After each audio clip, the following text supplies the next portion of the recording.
report thing. The only thing I know that's going on is that the PSATs are next week. You didn't say that.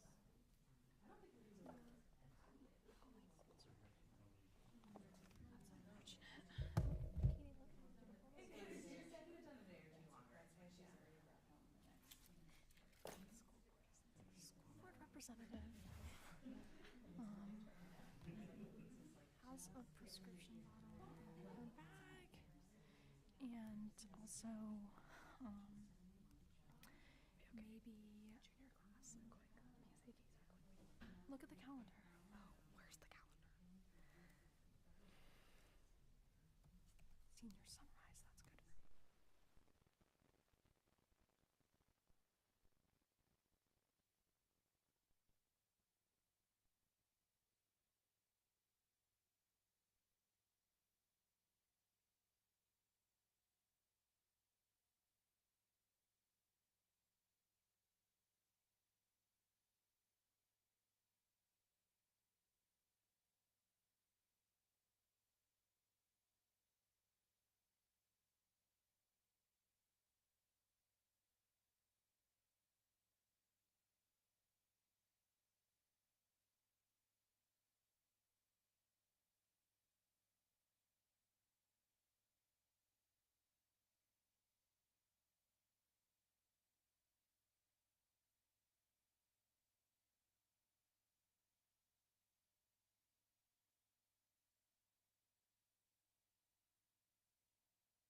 thanks everyone for being patient. I think we're just waiting for a couple more people to come back.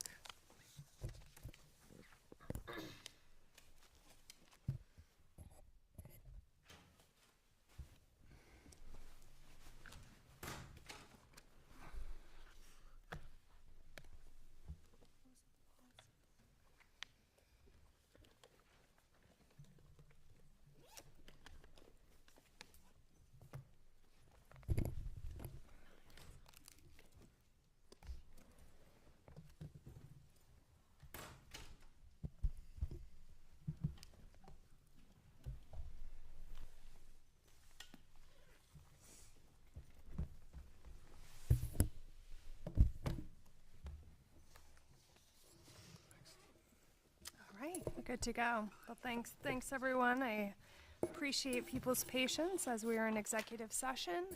We're gonna kick off the public portion of today's meet. Is it not working yet? Oh, there we go. Maybe I just need to be a little closer. Thank you.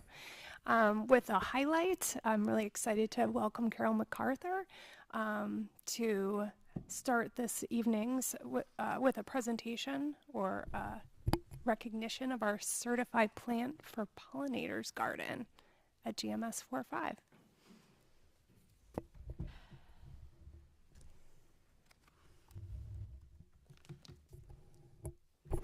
Great. Oh, is this on? Okay. Thank you for All the microphones. They sound weird. They sound They do weird. sound weird. We're a little quiet this evening, I think. talk loud.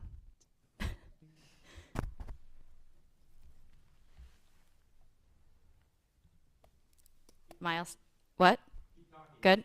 Oh, I'm not good at just like telling jokes or anything, so Yeah, you are. not those jokes, Sarah. Do you think I'm good, Dirk? All right. Oop. All right. So I don't intend to set the bar high for future recognitions, but I felt like this particular one warranted some visuals, and so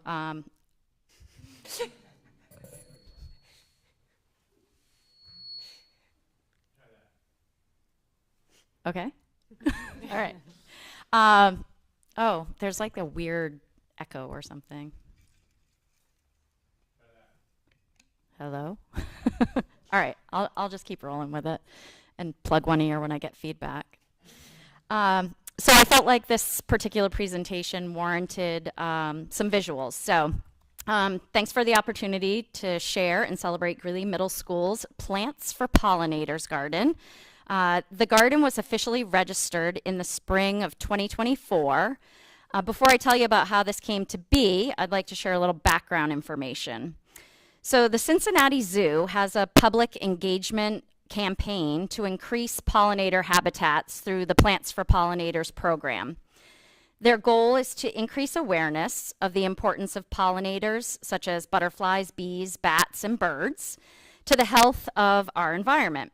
To do this, they encourage individuals, businesses, organizations, and schools to register gardens. So thanks to the efforts of Mrs. Follett's fourth grade science classes from last year, they successfully registered the 3 flower beds in front of Greeley Middle School as a pollinator garden. Here are some pictures of the gardens in full bloom. They do not currently look this way. The project wove together many different math and science connections. Students learned about pollinators, host and nectar plants, which plants make the best pollinators. They researched and identified the pollinator-friendly plants in our garden. They measured the size of each flower bed. They drew and labeled the flowers. They collected data on the number of each type of plant, and those are just some highlights of their learning. Each butterfly on this map represents a registered garden across the United States. It was there briefly. I don't know Did what Nothing happened different on my end. Map is gone. Move the screen.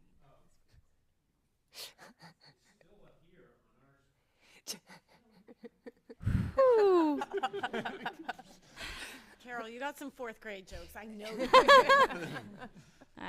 Well, darn it. This map that you can't see, I can see it on my computer, yes.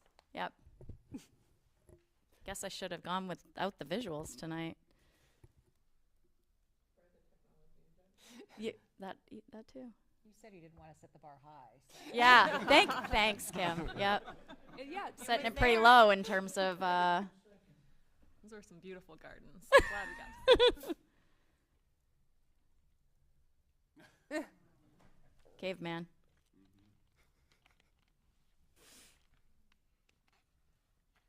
That's pretty entertaining. It's kind of cool. Right. Well, I think I'll just keep talking in case we don't get this up and running. But the map that you maybe briefly saw on the screen, every butterfly that was on the map represented a registered garden across the United States. It would be really exciting if you could see my next slide, which zooms in further.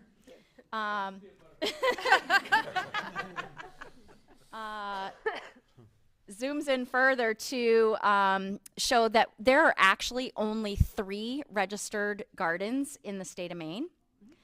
And as you can't see, all of those are actually in Cumberland. So the first was personally registered by Mrs. Follett. The second was Greeley Middle School.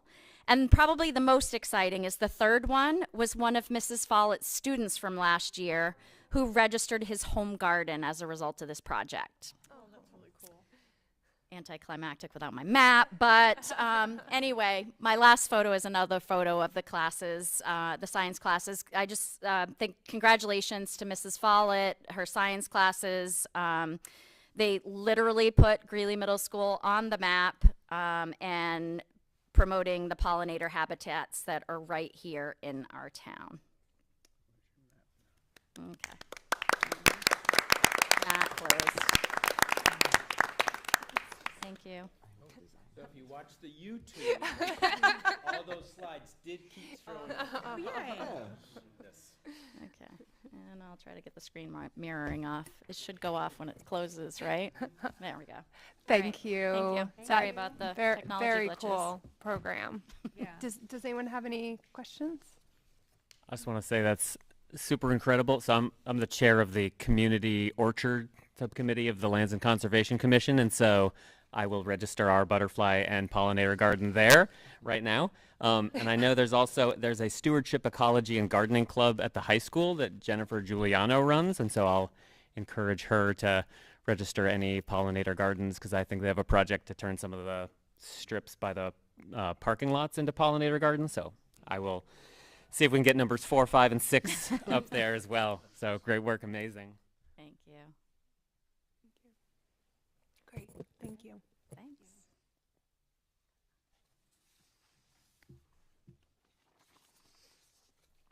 All right, so now we're going to move into approval of minutes. And again, are the microphones on? Okay. Can I have a motion to approve the minutes of September 5th, 2024? So moved. Thank you, Jesse. Can I have a second? Second. Thank you, Sarah. Any comments or questions on the September 5th minutes? Okay, all in favor? Unanimous? Thank you. Can I have a motion to approve the minutes of the September 16th, 2024 meeting? So moved. Thank you, Megan. Can I have a second? Second. Thank you, Sean. Any comments or questions? Okay, all in favor? Thank you. It's unanimous. Great. So now we're going to move into public comment. The board welcomes and recognizes the value of public comment. To ensure public comment is fair and orderly, we follow procedures outlined in our board policy, BEDH, and we ask that all members of the public do so as well. We follow this policy to help keep the meeting civil, respectful, and productive. We also hope that this allows for all community members who would like to speak to be heard. We ask the speakers use the designated podium when making their comments and speak into the microphone. If you're interested in speaking, please wait until you're recognized by myself, the chair. Comments by individuals are limited to a maximum of 3 minutes at a meeting. A clock will be visible on the screen to help keep track of time. After 3 minutes, the timer will go off and comments should be wrapped up. Please state your name and town of residence before beginning your remarks. Residents and staff members will be given priority over non-residents within the allotted time. As a reminder, public comment is not a time for discussion, Q&A, or debate between the board and speakers. Rather, it is a chance for members of the public to express their opinions on school and educational matters. The board will not comment on remarks made by speakers during the public comment period. Please know that this does not mean that we are not listening and does not express any agreement or disagreement with your statement. Lastly, please keep comments respectful and civil. We are neighbors here. Be kind. That includes members of the audience. Please do not interrupt or respond to a speaker's comments. We also ask that comments are addressed to myself, the chair. Please do not direct comments at or about individuals in our schools or community. I do want to note that I will stop any comment that is contrary to these rules and that individuals who disrupt the meeting may be asked to leave. So is anyone here for public comment? Go ahead.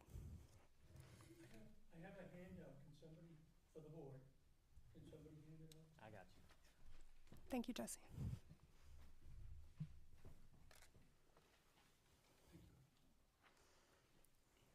Thanks, Jess. Thank you. Appreciate it. Thank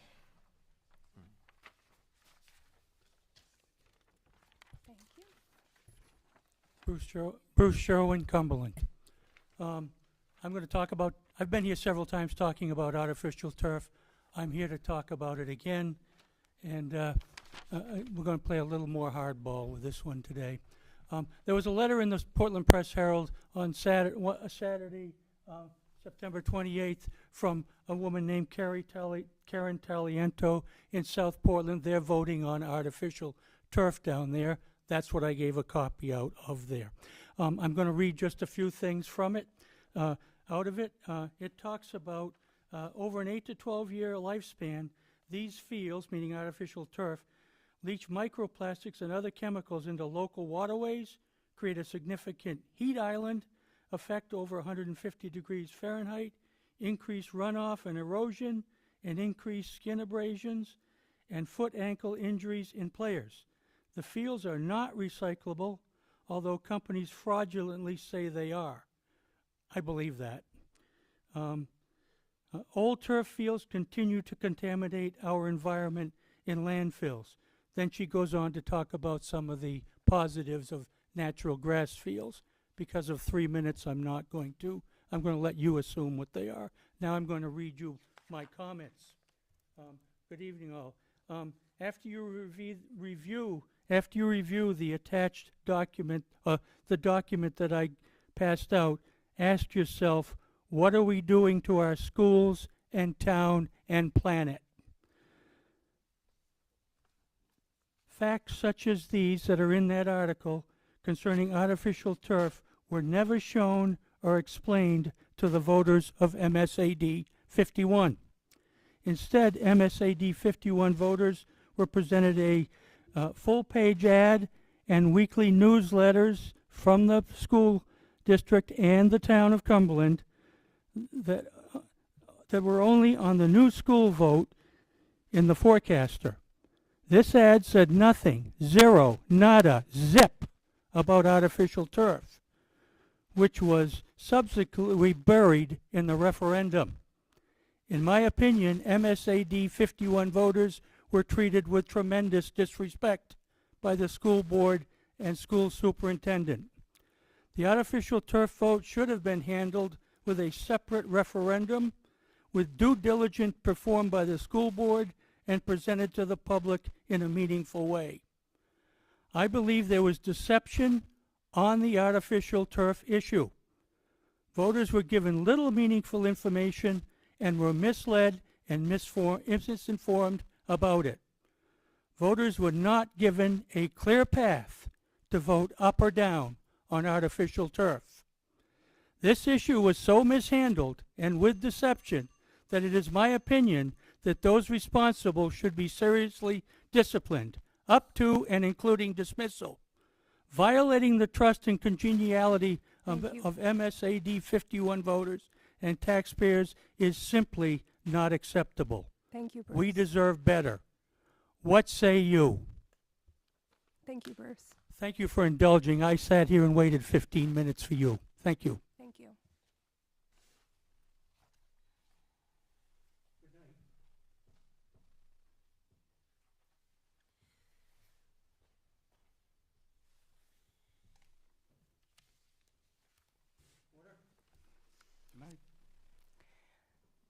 Is there anyone else here for public comment?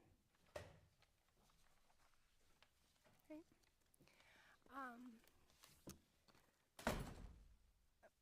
wondering, we're going to move on to the presentations, but I would like to request that we move up an item for action because it might just go a little quicker, and I know we have a number of presentations. Do I need to ask for a vote to move up an item for action? No, that's sure. That's my discretion. Okay. So I'd like to recommend that I move up the Spain-France trip proposal 2025. I'm going to make a motion. I'd like to ask for a motion to approve the 2025 Spain-France trip request as presented, but then we'll actually do the presentation. I know it's a little confusing. Thank you, Kim, for the motion. Can I have a second? Second. Thank you, Jesse. And I think we have some Sheila Conlon and Florencia. Thank you, Layla, who are here to present the trip proposal. Well, they go up. Can everyone still hear her? 'Cause she's quieter than I know. normal. I can't hear. So if Right. I don't know if it's just your voice and if it's going through or not. It just feels it sounds different. Has anyone heard from their viewers at home that the audio isn't The best coming meeting through? ever.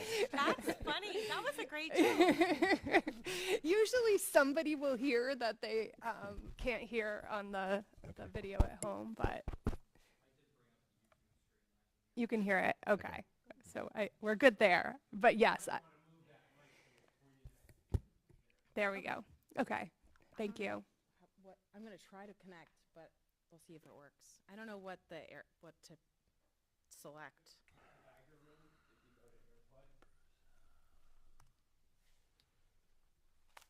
I see it. And hopefully the screen will be working in your favor. All right. That's promising. Great. Okay. I think this maybe will work. Hi, I'm Sheila Conlon. I teach 6th, 7th, and 8th grade Spanish at the middle school. Florencia regrettably could not be here tonight. She's not feeling well. She did create this amazing video, and she still is invested in the trip, but I do have a parent and a student who went on the trip that we led last year here, who might say a couple things too, which will be great. Oh, that's sounding much better. Yeah. Okay. So I'm here tonight to talk about the proposal to take a group of about 30 students who will be rising 9th graders who will have just finished their 8th grade year to France and Spain. Last year we took a group of Spanish students and they had a great time. You'll hear from a number of them in a moment. And so this year, with some of the feedback we got from the board last year, as well as feedback we got from parents, students, and teachers, we decided to also open the trip up to French students. And so we're proposing a trip to take both French and Spanish students to both France and Spain. It's about a 10-day tour, if you count the first day as an overnight flight into Paris. And it'll be a chance for them to practice a lot of what they learn over their 3 years at the middle school and their language classes, and experience some really awesome cultural and historical experiences. So we'll show the video. I think they'll have a couple things to say, and then I'll answer any questions. Okay, everybody's very excited about the video now, I hope this works. Hello, 8th grade parents. I was a part of the group who went to Spain this time. Oops, I tried to make it bigger, but I don't know. This trip was a fabulous experience for many reasons. We experienced so much and were able to understand the language better. about their culture. For example, their religious beliefs. They were from the cathedral in Toledo, the Sagrada Familia. We learned a lot.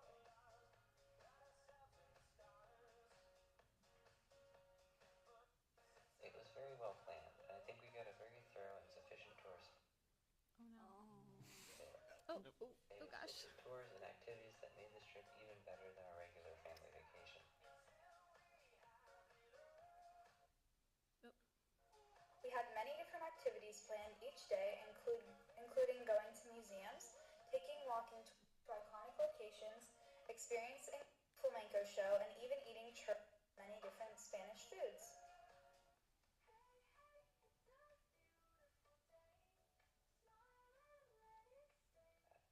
I travel a decent amount, and this was one of the most interesting and engaging trips I've ever been on. The Spanish trip was great.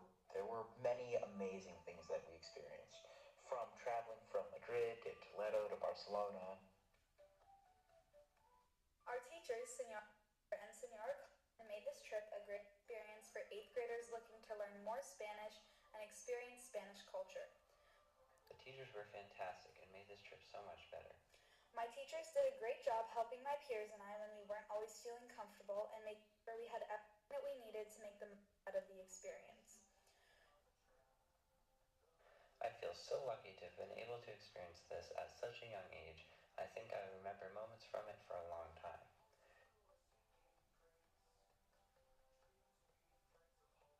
I specifically remember being out on a boat watching the coast of Barcelona go by and realizing how cool it was to be seeing that. This was a great trip in a beautiful and stunning place, and I am so happy I was able to experience it. You should consider this trip for your own child because it is a wonderful chance for them to learn more Spanish, make lifelong friends, and experience different cultures from their own. And I just want to add that we had just asked the students who'd gone on the trip to just give us a couple of their takeaways, and that's what they came up with. So it was really cool to hear from that. Do you want to say a couple things, Liz? Personally, this was the first time I traveled since I was like 5, so this was like a really great first travel experience. There's still so many parts about it that I just love.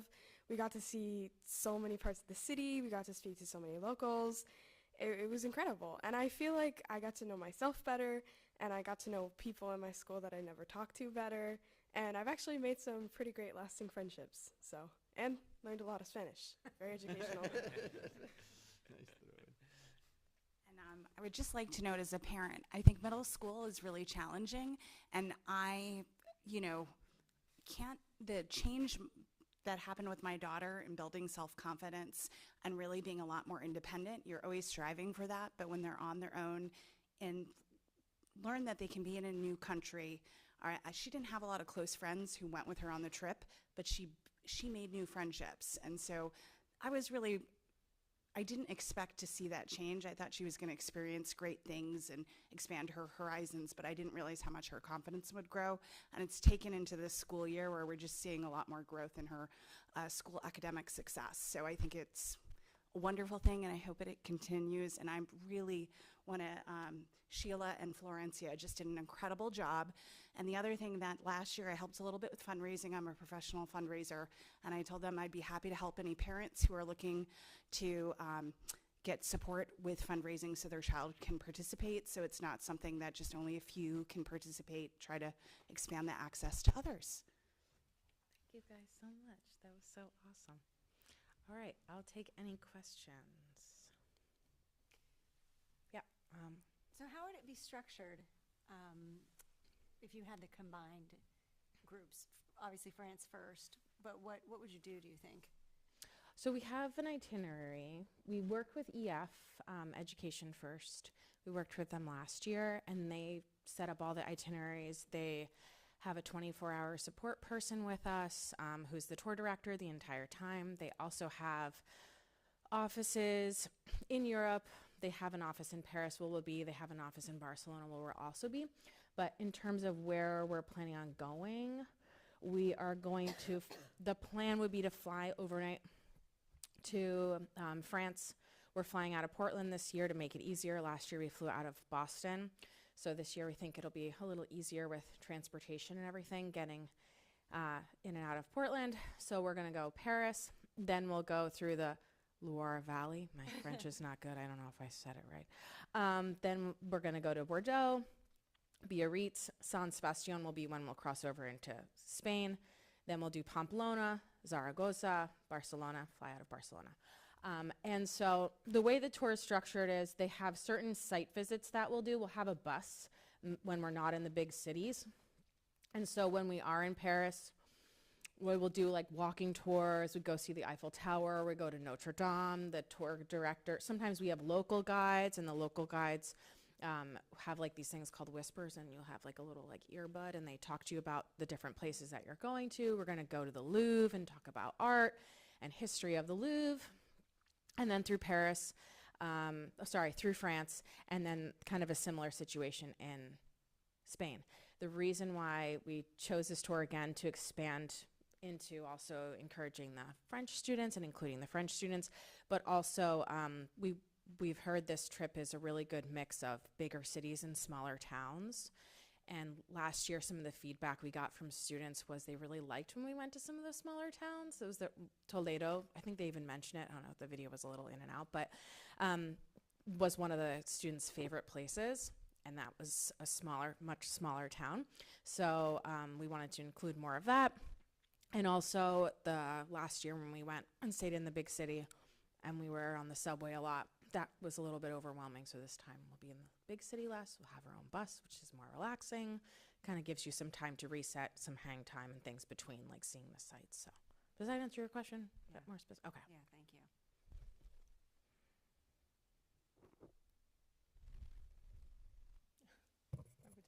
So thank you. And to Emily's point when she was sharing about fundraising, I just wonder if you could say more about what the opportunities are there that you all see. For Yep. So the first thing is that this tour is almost $1,000 cheaper than the tour last year. So that we thought was savings. EF also was offering parents who sign up on the earlier end for there to be up to $400 discount for all of those families. Last year they gave us a $500 scholarship, so they gave a little bit of a wider savings. They do have $1,000 scholarships offered through EF that you can apply to. Wouldn't just be us applying to it. It's a wider range. Anybody who's doing a tour with them can apply for it, and they give away 100 scholarships of $1,000. But in terms of fundraising, last year we did a fundraiser with hockey tickets because Florencia has a connection with the hockey group. Her son's really involved in hockey, so she got some donated tickets to the Maine Mariners. And we had students fundraise money where it wasn't like a 50-50. They got to whatever money they raised for the raffle could go toward their tour. So we had 2 sets of 5 tickets each. And the students fundraised that way, so that was one fundraiser. We also ran concession stands and raised money as a group because there's tip money, so we raised group money, group funds. So the hockey tickets were individual fundraiser. This other concession stand was like to cover part of the tip money, so we did, I think I ran 4 different concession stand nights and put all that money that we made towards the tip money as well. So I spoke to the principal, spoke to Dr. What's his last name? Monty. Selby, thank you. I was like, it's not Seymour, sorry. And he said that he would support any other fundraisers we would have at the school, and it would really be, I would be happy to support whatever the group wants to do. If I brought up last year, like maybe we could do like a game night or something where the students who are going on the trip are also involved a little bit more. And so this year, with kind of promoting the trip and also having a lot more experience with doing this whole process, we're hoping to have a little more time to roll some of those things out and plan them like a little more, depending on what the group of students and families want to do.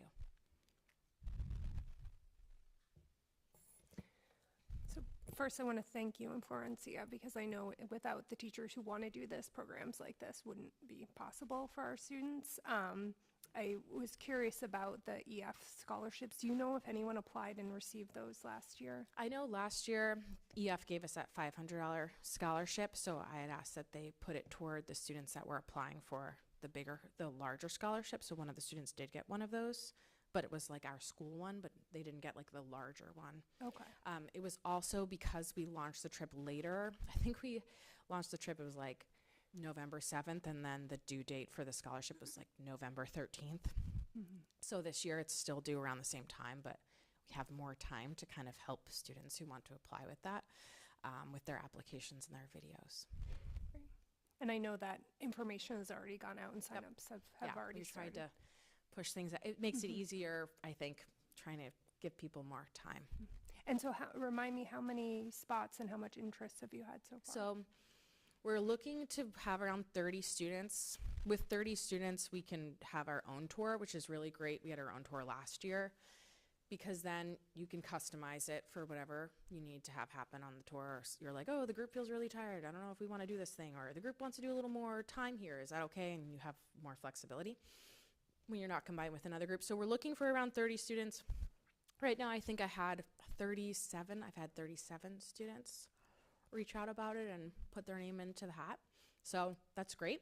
I would take between 30 and 30 something, depending on, we have an application process, which really helps, because I think it helps the students kind of think about why they want to go on the tour. So we have them come up with a letter of intent, like a little one-pager. Why do you want to go? How do you deal with stress? Have you been away from home? Like those kinds of things. Like what are the reasons? What's your interest in going? And then we look at their, make sure that they have strong academic and strong behavioral records. And then last year we took the list around of the students to all the 8th grade teachers. We talked to the guidance counselor, we talked to the social worker, we talked to the administration about students to get really an idea of the group and the group dynamics, and anyone who we should have, any other follow-up questions about. And that really worked super well, and just kind of having students apply that were really strong and interested in going. And everybody who applied last year did end up going, so that was exciting. So hopefully we'll have a similar situation. Any other questions? Okay. Thank you. Thanks. So I guess I'll call for a vote. All in favor of the Spain-France trip proposal? I've been trying to figure out how to vote on this, having an 8th grader. Well, myself. yes, and I should asked, abstain. because I also have an 8th Okay. grader, and You can vote. yes. Oh, yeah. Yes, I also asked beforehand. Thank you, and thank you. Okay. Okay, so now we're going to move back up to presentations. Thank you, Pat Carroll, for being here tonight. He's going to present the latest building project site design. We're very excited to give the full board an update on all the work that's been going on. I'm hoping that Jeff is going to be able to pull up the plan, because I didn't bring a laptop with me, and mine isn't compatible with your Apple Systems system anyway. Great. If not, I can probably talk off of this board over here. but- And that screen is turned, it's usually turned more towards us. I know Yeah. people are pretty far away anyway. That's great. Okay. Thank you so much. Can the, oh, sorry, can the you see audience it? still see it too? That's awesome. Great, thank you. Of course, I can't see it now, but. So, yeah, my name's Pat Carroll, as most of you all know, because I've been coming to meetings up here 3 or 4 times a week for the last couple of months. But so we've been pretty heavily involved in kind of refining the site design. And, there was an approved plan. The concept plan was approved back in June. And since then, I just wanted to update you on, there have been some changes, nothing major. I think by and large, the entire master plan that we developed back in June and was approved is still tight and it's working. Better than the computer, maybe. Yeah. But but we have been doing some refinements, and a lot of that is just because we're now moving from a concept design into a more engineered, detailed design that ultimately will go out to bid for the project. There's still kind of the four main areas that we've identified as kind of for improvements. The first being the new school, of course, and the footprint on that is kind of pretty much exactly the same as it was. There might be some minor tweaks here and there, but the building itself sits. Trying to zoom in, Jeff. Is that what you're trying to do? That was me. I was trying to zoom in, but that's not me. The only real changes that have been made around site-wise around the new school is that we've gone through, and on the right-hand side you can't really read it, but on the right-hand side we've gone through a pretty detailed analysis of parking on the site, because clearly parking is an issue. It's an issue now, and when we start adding more building and more students and teachers to the site, it's definitely going to kind of increase. So we went through and we kind of did a pretty detailed analysis of how much parking is on the site now, how much parking is allocated to each school now as far as staff parking, student parking, visitor parking, and drop-off parking, and then looked at programmatically what happens when things shift around, when the fourth grade goes from the middle school over to Mabel Wilson, when pre-K, K1 moves from Mabel Wilson over to the new school. Nothing much happens at the high school, but anyway, those things shift around, and currently there's about 709 parking spaces on the campus, and a lot of those, as you know, are allocated to the high school because you've got high school staff, a lot of high school staff, but there's also, I think, about 225 students that drive on the campus right now, that park on the campus, drive to school. And from Carl and others at the high school, we heard pretty clearly that there's a real need to kind of try to increase the amount of student parking.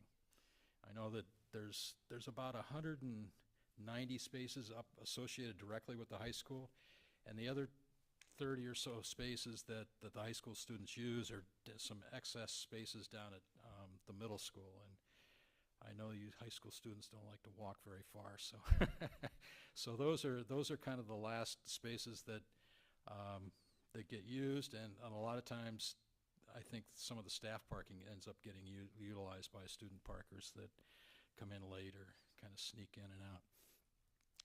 So anyway, we've kind of done a reallocation, and we've actually come up with, I think, a total of, I can't really,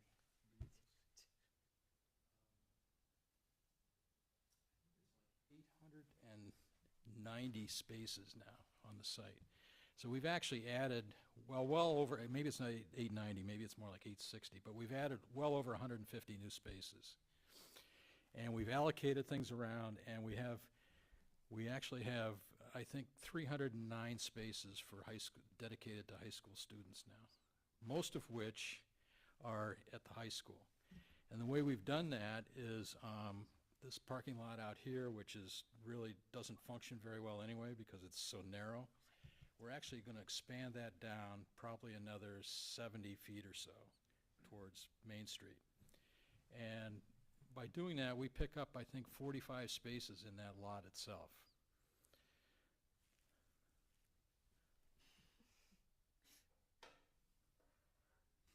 Bad connection, Jeff?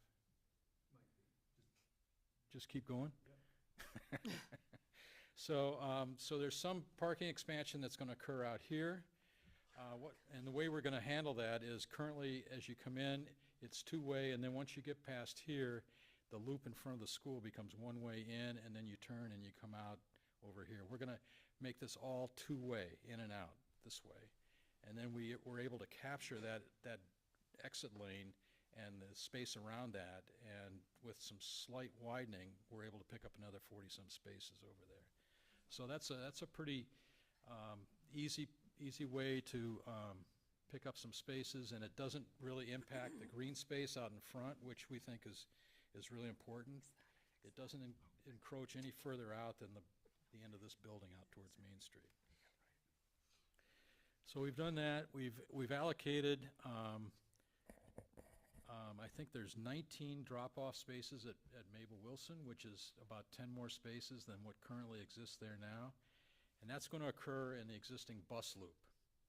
So currently on the east end of the school, the southeast end of the school, there's a bus loop that comes in that's dedicated.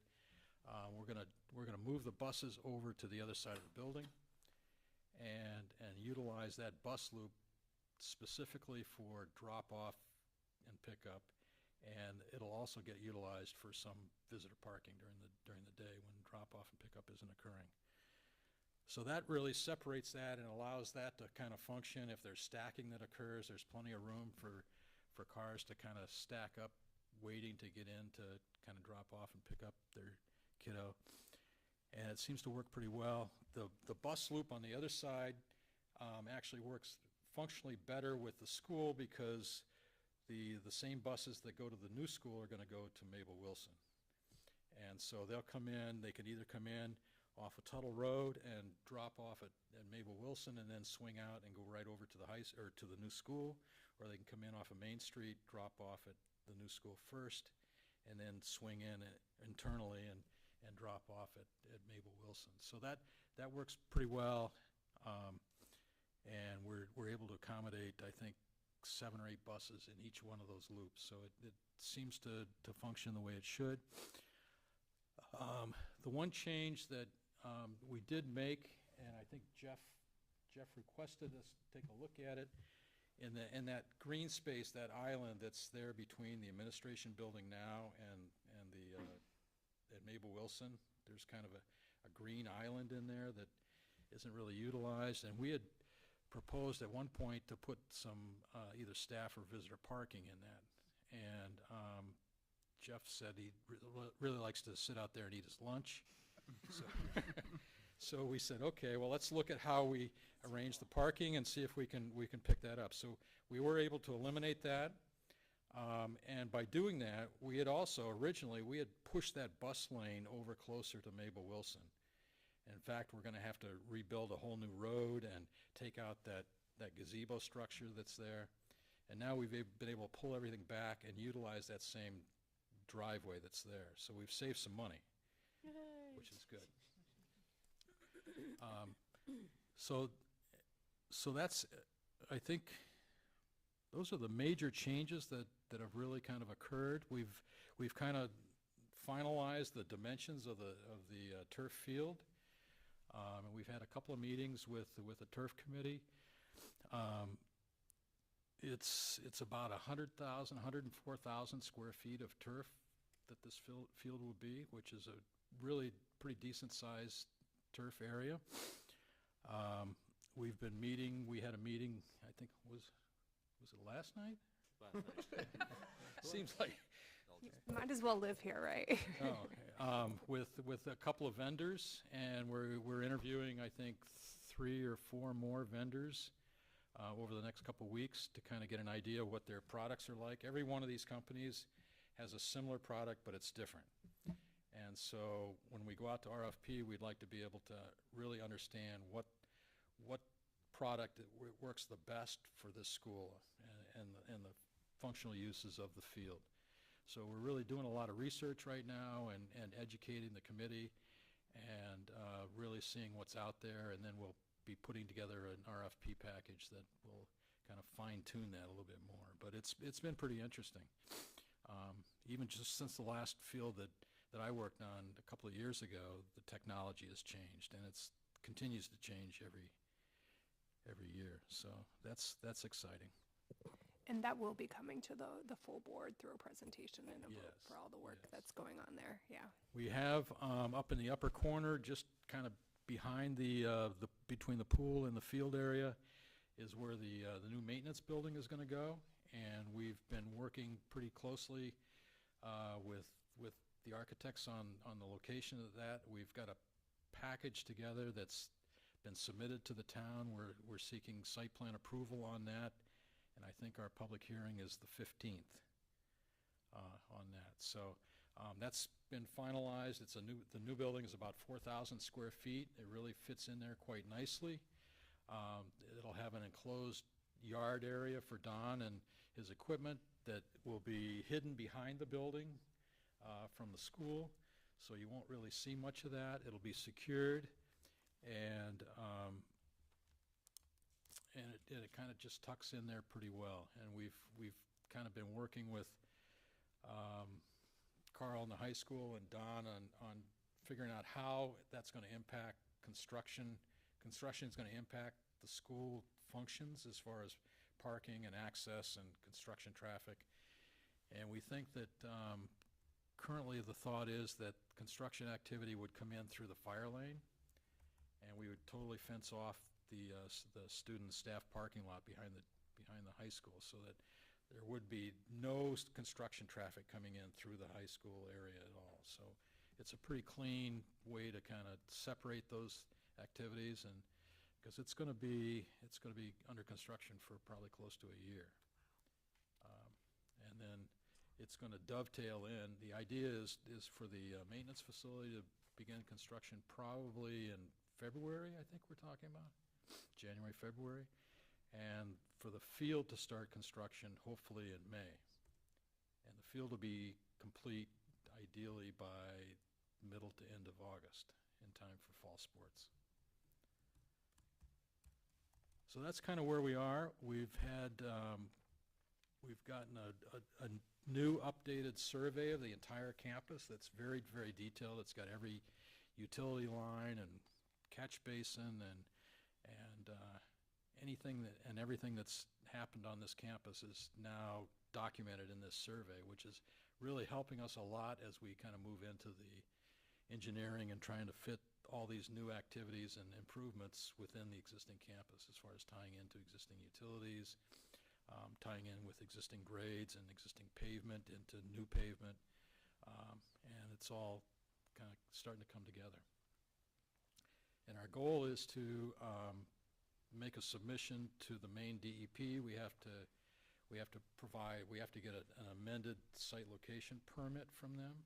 There is one on the campus now, but it's because we're increasing the amount of impervious cover on the site and making these changes, we have to update that, and that's going to take probably about 5 or 6 months, hopefully, for them to review and approve it. So the idea would be if we can get that application in by the end of this month, ideally we should have our approvals in first part of May and we can begin construction. And that's pretty much it. There is, we did learn that we have to seek a traffic movement permit for improvements or for traffic on the campus with the Maine Department of Transportation. We're in the early part of that process, and that'll happen kind of over the next couple months. There'll be what's called a scoping meeting where the Department of Transportation folks and the town staff, the town manager and their engineer and so forth, and the school will all meet together and determine kind of the extent of what those improvements are going to be. The initial thought is there would be some widening on Main Street to accommodate ideally a turn lane coming into the main entrance, and a sidewalk on Tuttle Road to make some connections in the neighborhoods that will connect to a couple of flashing pedestrian lights there.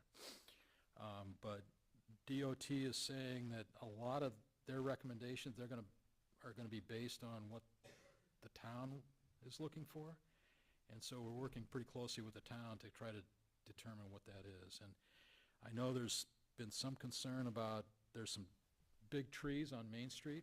There's, I think, pretty much right outside the door here. I think there's 3 or 4 that are probably within 15 feet or so of the road.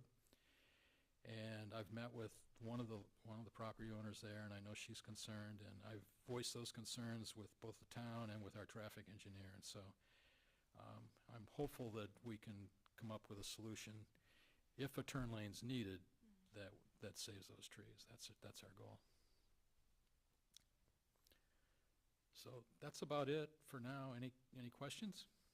I think we'll be back in the couple weeks for a, Tomorrow night? Yeah, I think it's a couple weeks. The 17th for the joint 17th. meeting. for a joint meeting with the board? Yep, with the two towns, so Yes. the council and the select board. Do you have a question, Kim? I do, and I don't know if this is something you can answer. I'm curious if we're reconfiguring the area right here, the parking lot that abuts Main Street. Is it possible to widen Main Street then on this side, so we're not encroaching on the neighbor's side if we're going to be doing work? Well, anyway? I asked the traffic engineer that because that seemed like kind of a no-brainer kind of thing.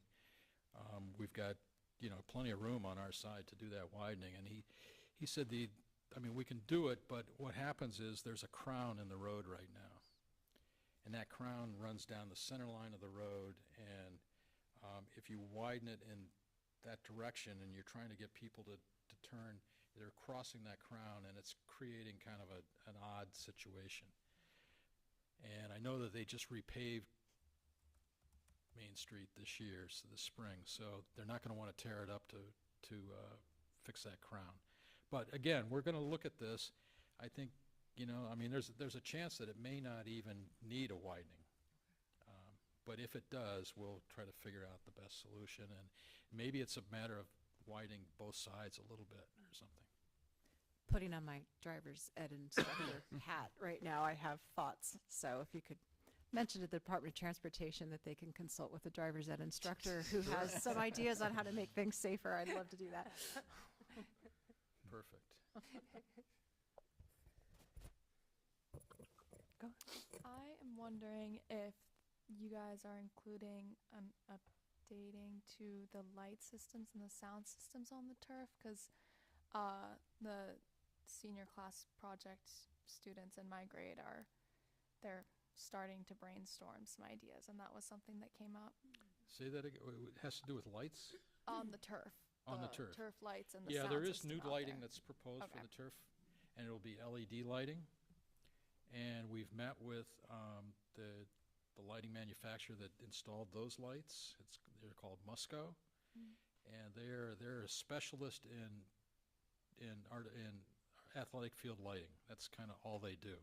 They don't do parking lots or anything. And they've come up with a plan that actually we're able to save those light poles that are there. They can refit the fixtures that are on there with new LED fixtures without having to replace those light poles, which again saves some serious money.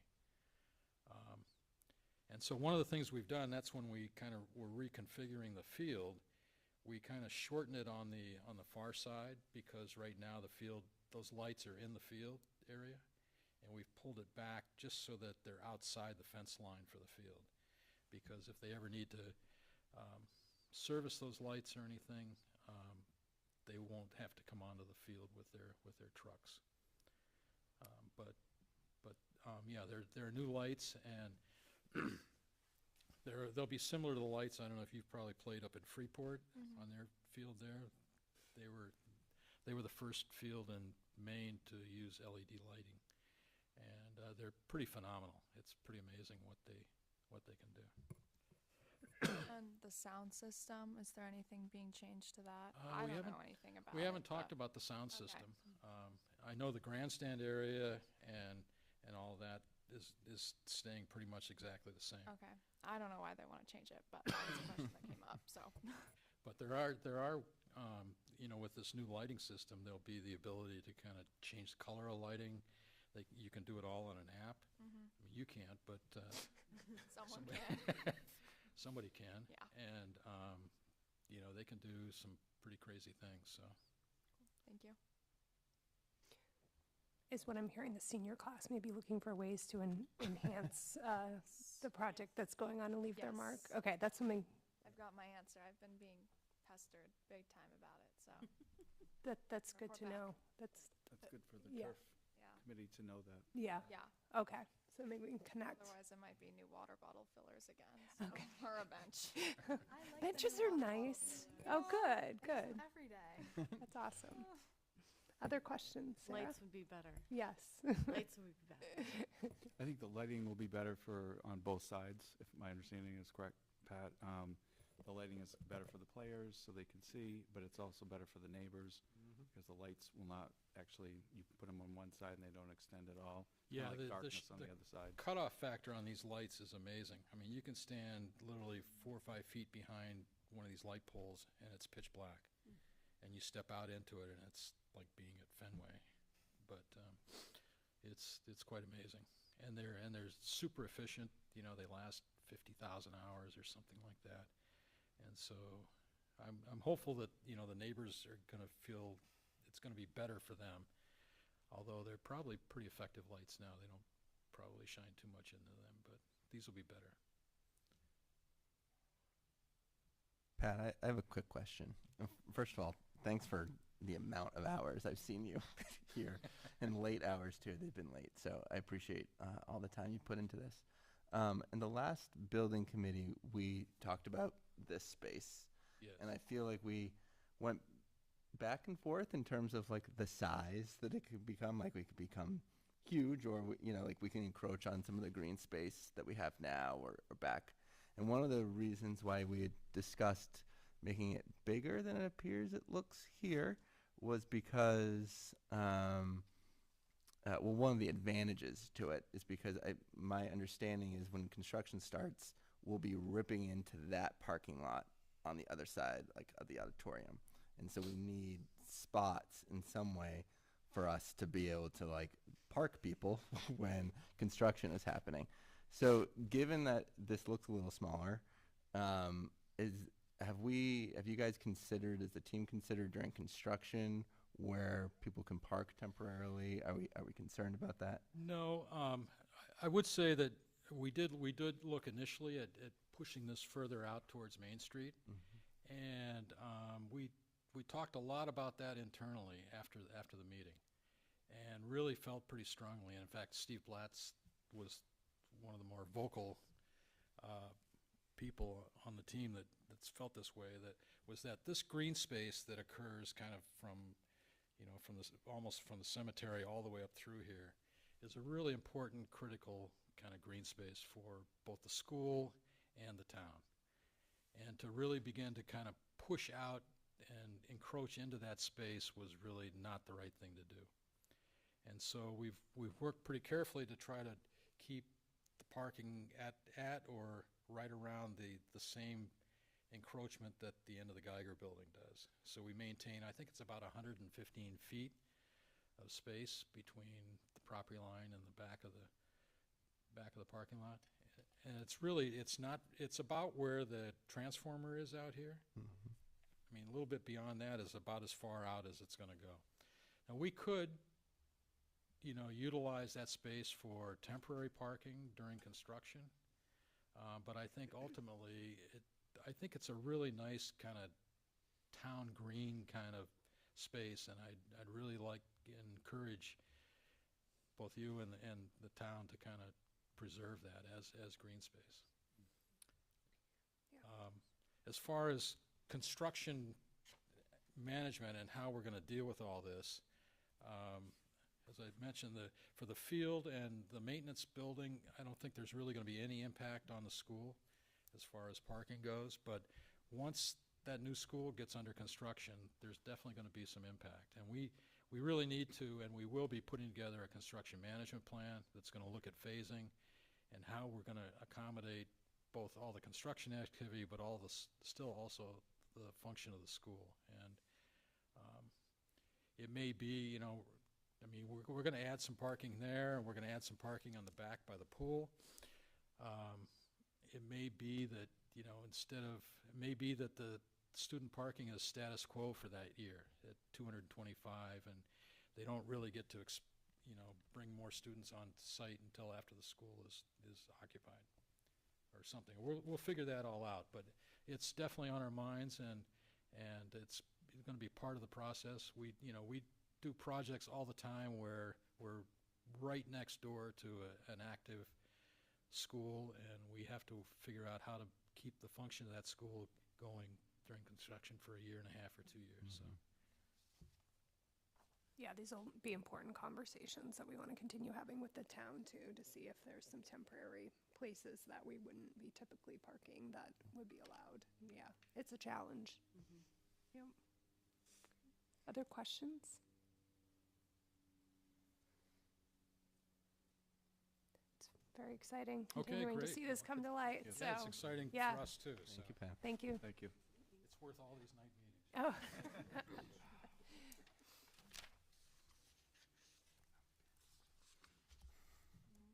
All right. Hi there. Hi. So we're excited to move to the district. Okay, now site improvement plan, is that the? Yes. Okay, good. Yes. I'm getting it. We're excited too. So, good evening. I'm Julie Olson. I'm the Director of Instructional Support, and I'm here with Mari Trebilcock, Director of Academic Services. So we actually have a shared district SIP, Site Improvement Plan, and that's because we represent sort of all of the students in district. We are both sides of the street, if you will. I oversee all of our instructional support, which includes our students on individual education plans, Section 504 plans, as well as our students who access MTSS, response to intervention, behavioral support plans. And Mari represents all of our academic side of the street for response to intervention, curriculum assessment, and instruction. So between our two roles, we have everybody, if you will, and so it makes sense for us to have a district SIP that represents all of our students and teachers in the district. So our goal areas really do support both the academic as well as the social emotional learning for the district and really help guide the work. You already heard from our principals at an earlier board meeting, and the overarching SIP from the districts do align with the strategic plan as well as help align for the building principals to drive the work for the year. So our connections in our goals this evening that you'll hear about really do align to the strategic goals in the areas of every student college and career readiness as well as wellness. And our goals really do connect to the current status of the multi-tier systems of support, which is really our response to intervention, access to intervention through non-categorical supports in both academic, social, emotional, and behavior, and then, of course, instructional support programming and student achievement. So we really focus our area of goals around two areas. One that Mario will speak to that is really more academically based, and the other is really more social emotionally based, and that goal focuses around making sure that we're working closely with our building administration and specialists to support our students in the area of mental health. So we know from our state and national data, as well as our district data around like our risk assessment data, our CSTAG data, our survey data, that our students continue to struggle with their mental health, and that we want to continue to work towards ensuring that all of our students have what they need proactively as well as reactively in the area of mental health. So that is a real focus for us this year. And then our second goal is around multi-tiered systems of support. You've heard us talk about response to intervention many times, RTI, but during the pandemic, the Maine Department of Education transitioned our approach to meeting the needs of our learners from RTI to multi-tiered systems of support. And there are some subtle differences between the two approaches that I just want to highlight for you so that you'll understand in case you aren't familiar with it. RTI was primarily focused on addressing academic deficits in literacy and math.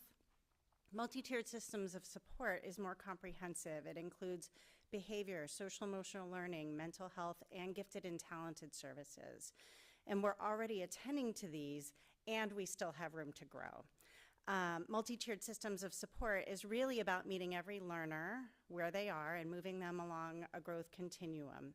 We've already adopted this mindset as a district with our non-categorical approach to instruction. Kids get what they need regardless of whether they have a formal plan for it.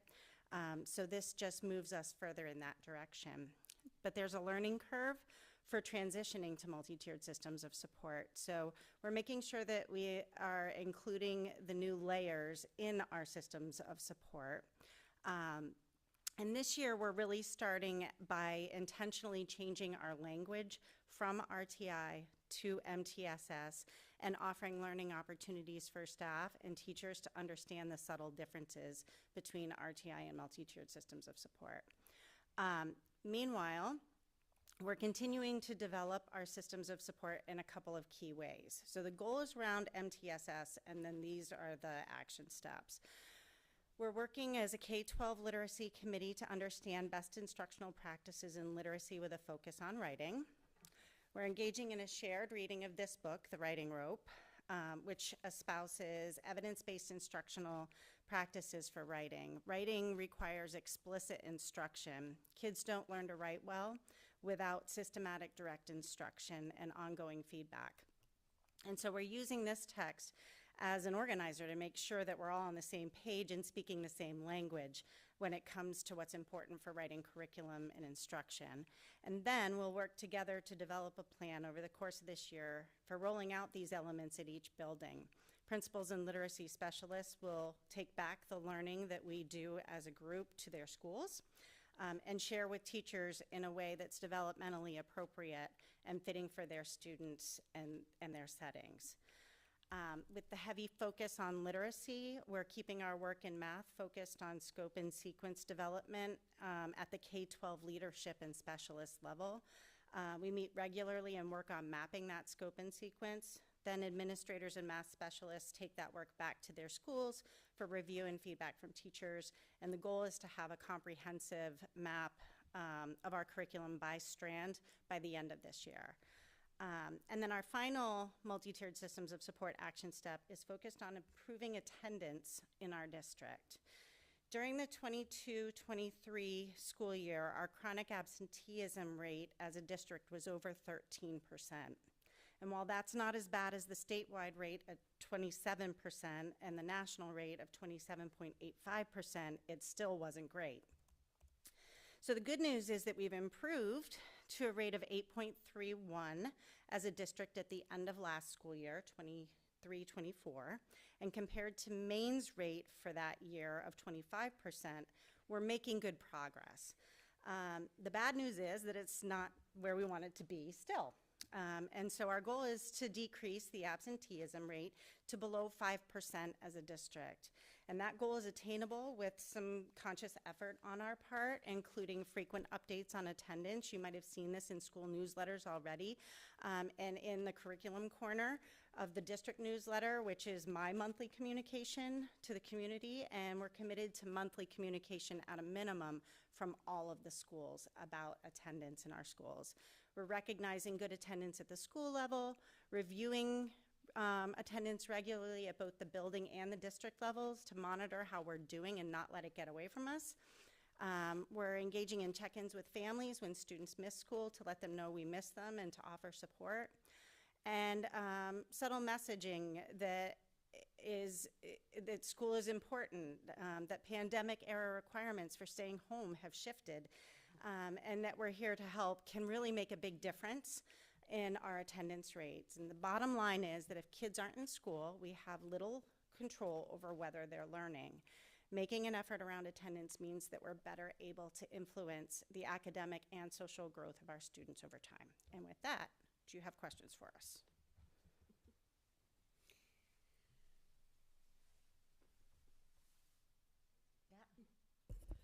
So for MTSS, we started to talk about this a little bit in our equity meetings last year, and it's fascinating to me. And I'm wondering, just hearing what teachers do in the classroom now, more personalized learning.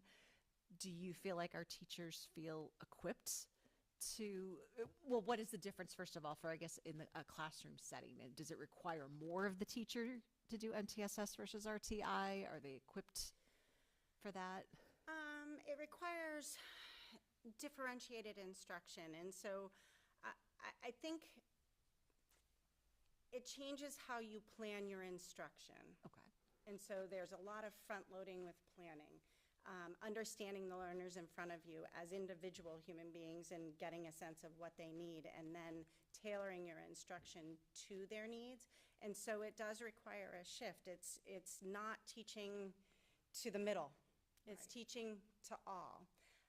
And there are lots of different ways that you can do that, and so it does require training and development.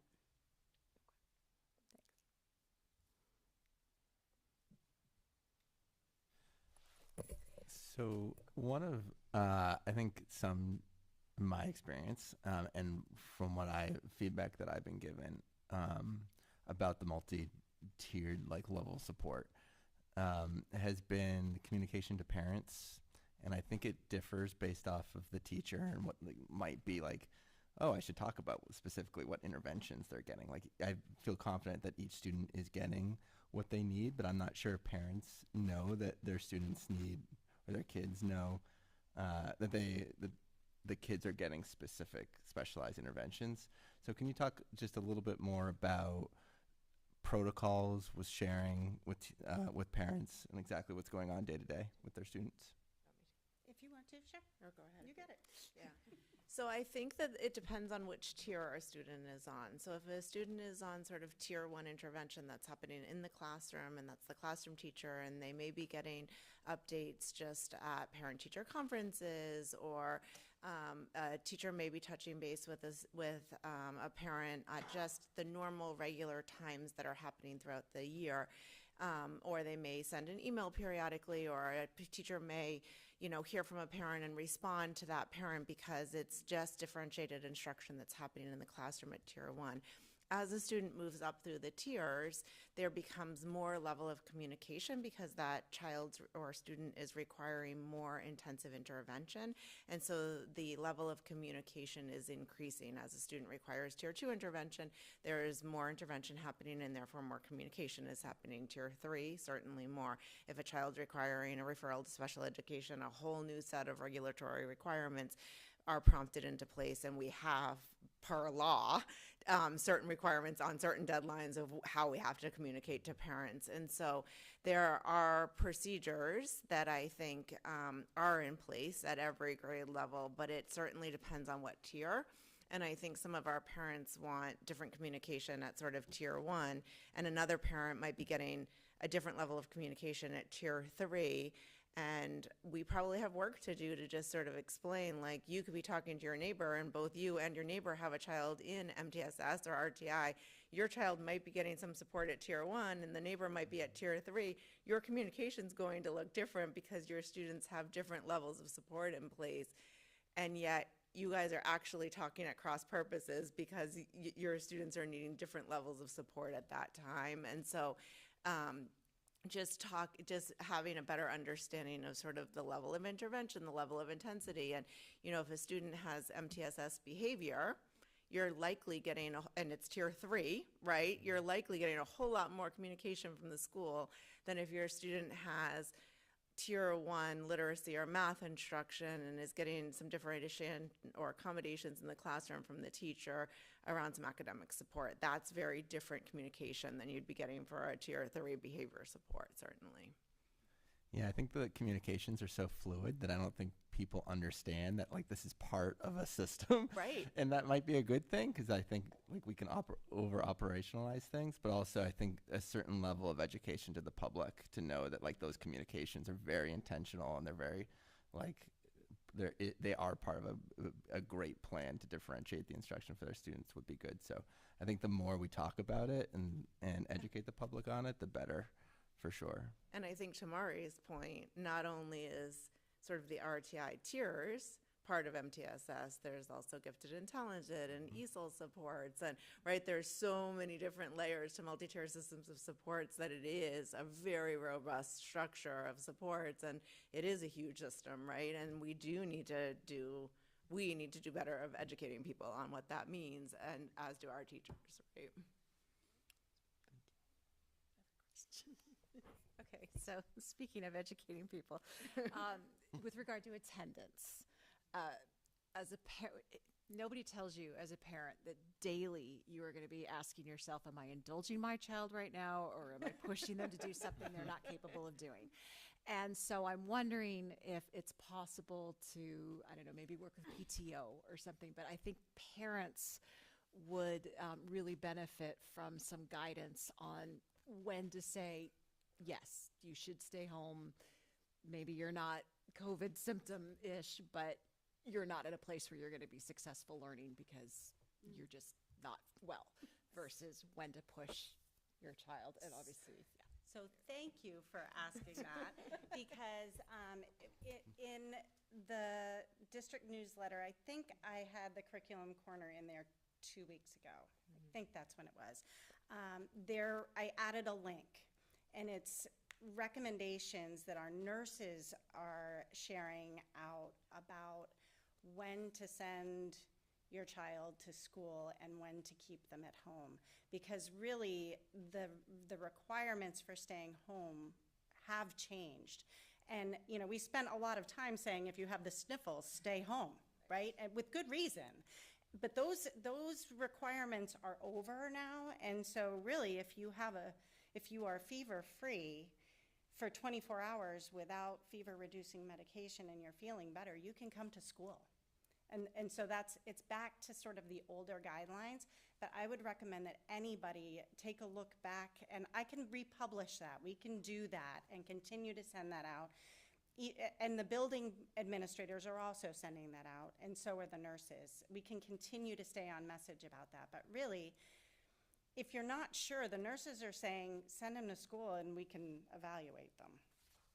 And I would just put a plug in from the social emotional standpoint that if it starts to look like this might be a school refusal and I'm indulging my kid to stay home, because I think that's the other part of your question. Our school counselors and social workers are a great resource for that, to partner with our parents around, is this actually an illness or is this a somatic complaint about not wanting to go to school? Let's use our mental health clinicians to keep that social emotional piece under wraps, because that snowballs quickly to non-attenders and that impacts our attendance rate quickly, and we want to nip that in the bud as quickly as possible as well. So we have some great folks who have a lot of good experience on partnering with parents to really support our students proactively to come to school. So our nurses to help with the actual CDC guidelines and getting our kids to school, and then our mental health clinicians to help with that attendance, non-attender piece. And I'll just add that I pulled attendance for the month of September before coming here tonight, and it was at 96%. So, Woohoo! Yeah. Well, my youngest is a junior, so maybe I'll have it figured out by the time he graduates. But it's hard. It's hard. can I just put a plug in for how helpful the information on attendance has been? And my kids right now are just at the middle school, 4, 5, and 6, 7, 8. But in particular, one thing that struck me was, I think in Monty Selby's update about the mental health implication and the depression implication of missing school, and that was such an eye-opener. So I would say kudos to all of you for really hitting on that. It seems like it's like, as a parent, I'm really paying much more attention to that. So great job. Yeah, I was just going to ask if maybe those, that link could be put on each school's website so that as parents are, considering, and then in addition, maybe something in the school's newsletter that's going out. Just to hit upon, because there is a huge aspect of the sick versus mental health struggles, and they very much so fit together, and I know we see that at MIW every single day. It's a good point. So we can remind me to nudge the principals to include it. On it. Yeah, because you don't need the information until the day you need it, and then you're like, where? Right, exactly. But maybe if it's through the newsletter, it would be a little bit more welcome. Just keep sharing. That's what would be We right. will. How many times do you need to see something until it becomes imprinted? To the nurses thing on the And if you've been told not to go, you need to see it 5 times more, right? We were told not to go, not to send out, not to, Right. Yeah. So we need to see it probably 5 times more. Yep. Completely different. Great. Any other questions? Thank you very much. Great. Appreciate it. All right. Scott, are you up now? I think so. All right. So the areas on the site improvement plan for facilities, human resources, and operations really are focused on touching just about every area of the strategic plan or the strategic priorities in some way, shape, or form. But it's really tied more to or directly towards early childhood education. And some of the action steps that we're looking at implementing in the areas of finance have to do with implementing the plan of financing and bonding on the primary school. That's one of the big areas we're working on. And then also we're implementing the new accounting software, which will be in place January 1st for the new calendar year, along with electronic timesheets rather than the paper timesheets, which we are looking to pilot November. So we'll be looking to pilot electronic timesheets where people will basically log onto an app and be able to log in their time. Also, areas are the successful budget preparation, communication, and a successful referendum on the budget. Area of human resources, we look to continue to build capacity in the human resources position, training, and also the redirection of responsibilities within the central office towards that position. Operations, transportation, we've made some significant gains there and continue with, there's cameras on all the buses and the vans. We also have GPS capability on all the buses to be able to look at route planning and times for the buses. And we're also right now taking a look at being able to add internet capacity, which will give us live time on the buses at any time we need it, to be able to track them, and administrators to be able to actually take a look at what's going on the bus, or police at any given point in time when something comes about. Much like we have the security cameras in the buildings that we can do the same thing with. There's also improved PD options for drivers, CPR training, which we've already done. Student behavior training is another area that we're looking at doing. I actually just had a bit of a conversation with Marie early today about that regarding some of the student behavior trainings we'll be doing. And also getting more drivers to attend the state bus conference that's offered every year. There's also looking at a parent app for bus tracking and student locator options so that parents will be able to track where the bus is in real time. And also further down the road, I believe we're looking at student locator pieces where a student may wear a tag or something to their backpack or have some kind of a card if parents are interested in that, and then the student can be tracked where they get off the bus, and this would be, or where they might be, so if we can locate a lost child at any given point in time. And that would be an option that we may be looking at as well. We're also looking at attracting and licensing new bus drivers. And Dawn Foster, thank you for being here tonight, Dawn. Dawn offers a free class each year to training new drivers, and several times a year, actually. I think 3 times this past year. And we offer free training to drivers. We take them from start to finish to get their bus driver license, right down to taking the road test. And then if they get their driver's license, we offer them immediate employment. And we also, if other districts need to hire and we have enough drivers, we'll also allow other districts to benefit from that. A lot of our coaches have taken the classes and gotten their licenses. We've actually had even several other people in the community who have gotten it that we've been able to draw on. But it's been really beneficial to have the additional drivers. So we're able to reduce the amount of times that we have difficulty covering bus runs. In the facilities area, we can continue to update the 5-year capital plan and the long-range plan, obviously the building project supporting that. And also, we're continuing to look at the bidding, probably next month, the revolving renovation fund for the high school in the areas of the science wing. We had that when we first bid that out. It came in about a little over $300,000 more than what was available in the revolving renovation fund. So we're putting that out again and see if we can do a little bit more competitive opportunity this time around. We're also taking a look at an energy project at Greeley High School that will help make some improvements to the HVAC systems, AC, air conditioning, and climate control in the building. Finally, in the area of food service, and also tied to facilities, food waste is being looked at right now, and John Carlson and Dawn Foster are working on that along with the recycling, and they'll be leading those committees going forward to be able to have that happen. And recycling has already started and is already happening, and we have staff members that are involved in that, and students starting to become involved in that as well. So I don't know if anybody has any questions, but that would be the site improvement plan for facilities, HR, and operations.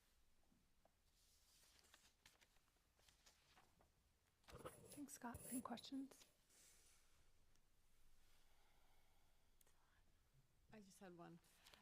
In relation to the Wi-Fi and the zooming in on the buses and the audio, have we notified parents and how does that work?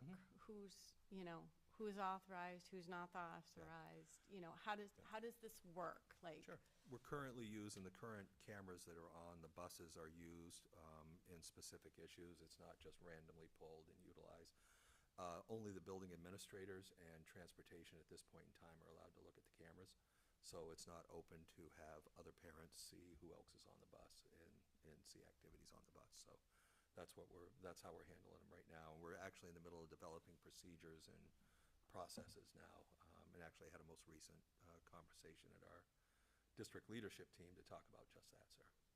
so, and kind of the other, devil's advocate, as we were always talking about, what about the bus drivers and protecting and supporting the bus drivers so they're not feeling like, Big Brother's always watching, but, feeling like they're being supported as well? And if they have an issue on the bus, are they able to, in turn, per se, use that information to verify students and then take the concern to the proper channels so that the bus driver can be supported?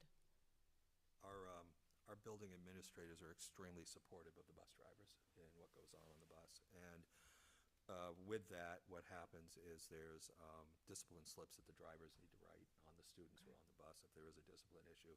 The administrators take that very seriously, and the administrators will look at the camera if they need to in order to take care of that. So there's an extreme amount of support for drivers from the building administrators. I just think that's so important. I talk a lot with my kids about, that the driver's driving the bus and watching all the kids and, making sure that Johnny gets to the right house because today's Mom's Week, not, it's Mom's Day, not Dad's Day. And, there's just so many different pieces.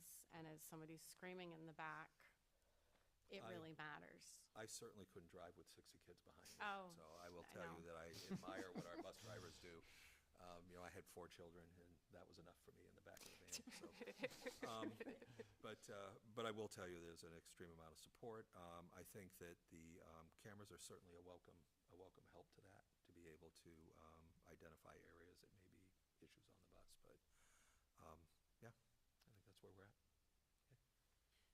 Yeah, I would just add the cameras are also external, so they can also, we've always had, our drivers always telling us there are multiple occasions every year where somebody goes by the bus, they don't catch the license plate because they're busy, and so they're not able to report that to the police, but now we will have the cameras being able to report it. And what Scott was talking about with the software that we're hoping is that police will be able to access that in real time if they need to. And it's on a need to know or need to use basis only. Excellent. So it is not something that we're randomly just having tape going. Nobody's It's going to be only sitting when in their there's an office incident, watching the bus right. all day. Nobody has time for that. Nobody has It's just an incident happens, where, okay, they call it in, a police dispatcher or officer can look at the camera and say, okay, here it is, and we can actually go and take care of that right now for you. Good to know. What I would say is it's one of the areas that's an extension of the schools, right? The school bus is an extension of the schools, so we need to make sure those are as safe as possible as well, with the same security issues that we have in the buildings. Yeah, I would imagine that that's as much for the bus driver's protection as it is for the kids. right? Absolutely, Yeah. and it's the camera systems are supportive of the drivers. Yeah. And so kind of going off of that, again, driver's ed cap, there is discussion of technology where kind of like what insurance companies have on cars to see how you're driving, and then you get a discount later. There's discussion of that technology for brand new drivers for that probationary time. And I'm wondering if that's come up at all with school bus drivers. We haven't had that come up. What we do have is we have the GPS on the buses, so we know where the buses are at any given point in time. If somebody calls up and says the bus is speeding down a certain road, we can take a look at it and say, no, it wasn't speeding. It might look like the big yellow vehicle was going very fast, but it really was under the speed limit. And so we're able to do that as well. So the GPS tells us a lot of the story. Great. do have a question on the Wi-Fi, because at first I was like, oh no, not another spot. Like, is the Wi-Fi, would it be available like like Concord Trailways in the sense to students, or is it just for tracking purposes? Because I could kind of see if we did have Wi-Fi on the buses, that being advantageous for text communication, especially in North Yarmouth that has no cellular at all. But also, like, we don't need another spot where they're connected. So what does the Wi-Fi look like? What's the functionality of that? The functionality of it, it's really designed to communicate with a box that's on the camera. Okay, I mean, that's really what it's designed for. But there has been conversation in the past in the district about having student access on the buses for Wi-Fi. Especially on athletic trips. Yeah, any of those types. I mean, there's been discussion around that. Our interest has been more in the camera systems and being able to access the camera systems if we need to. Other questions for Scott? Okay. Thank you very much. Thank you. Now, do I see that you're up again, Scott? I think so. Still in the hot seat. Come on again. Summer facilities Okay, recap. give me a moment here. There we go.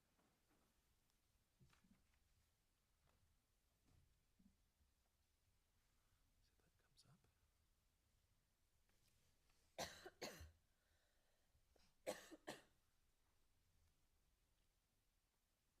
it's up there now.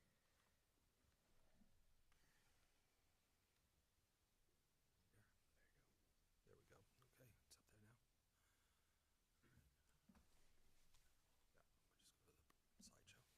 Okay. So, I've invited Dawn Foster this evening. So, Dawn, if you could just kind of wave at the moment, tell us who you are. Show us who you are. Okay. Dawn Foster is our facilities director, and Dawn is responsible for much of what goes on in the summer here, and overseeing a lot of these projects that basically take a magical transformation in a 6 to 7 week period in our district every summer. So I wanted Dawn here tonight because I, feel we owe Dawn a great deal of thanks for the stuff that happens during the summer. So we'll start with just kind of an outline of these summer projects. At the district central office, we replaced all of the windows in the central office. Much of them were the original windows, and even some of the cheaper end windows that were in the new addition that was put on it back when Mabel I. Wilson School was constructed.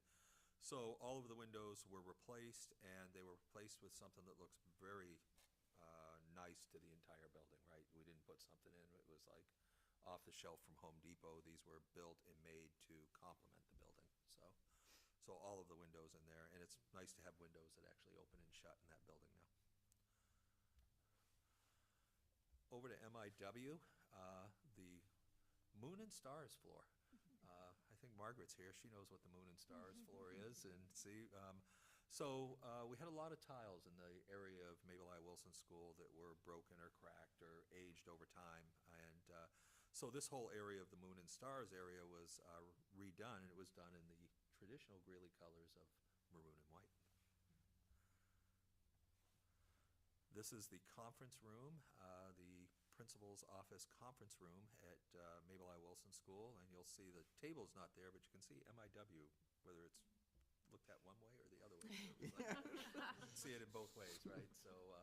So this was built into the tile in there as they were retiling that room. It had a carpet in there before, which was not very appealing. So this is the hallway that runs down Mabel I. Wilson School that was retiled, and I believe this is the area that's in front of the multipurpose room or the cafeteria. So as you're coming through the parent side of Mabel I. Wilson School and you look down that hallway area, this is looking at it kind of backwards, but if you were down by the stairs down the other end, you'd be looking up towards the cafeteria and up through the hallway. So, and again, we did it with the maroon trim and the white tile, and as we continue to go through summers, there'll be other areas that are replaced in that building and taken care of tile replacement. The green tile that's there right now is a little outdated. Also, some of the stair treads and so forth at Mabel I. Wilson School. So these are the ramps that go up and down as you head out towards the playground, and the stairs in that area as well. There were areas that were torn up and not in very good shape, or the treads were worn down, so we replaced those as well this summer. Another area, one of the major things that we did across all of the buildings this summer was to dress them up and clean them up and make them very appealing inside. So we had, I believe it was 2 or 3, I think, painting crews here this summer that we brought in.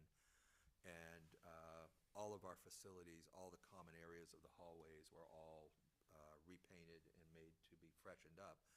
And it's made a huge difference in the demeanor of students and the attitude of students and of staff. I mean, you come into a nice, clean building and it's freshened up. It really starts out the school year in a nice fashion. So, the gym floor at Mabel I. Wilson School was refinished, and the gym was actually repainted. You can see the maroon and the white that was all repainted. Here in our district, I would give Don and his crew a sincere thanks because they refinish all the gym floors in the district, so we don't sublet any of that out. We have the capability of doing that in our own district. We buy the finishes, and then they go in and actually refinish all of the gyms in the district, and they do a very nice job on that. And it's actually a savings to the district that they're able to do that. We have the revolving renovation fund project, which is going on at Mabel I. Wilson School. These are the window wall system that runs on the building that faces Tuttle Road most times in the lengthwise there. I think back in the day they used to call it the chicken barn side of it, but there's a whole window wall system that runs along there. There was a delay in part of that window system and the windows that open and shut. And so we had to put the old ones back in, not in the system itself, which involves you can see it involves the panels, the trim, and some of the other glass, but the actual functioning windows to open and shut, they had to put the old ones back in temporarily.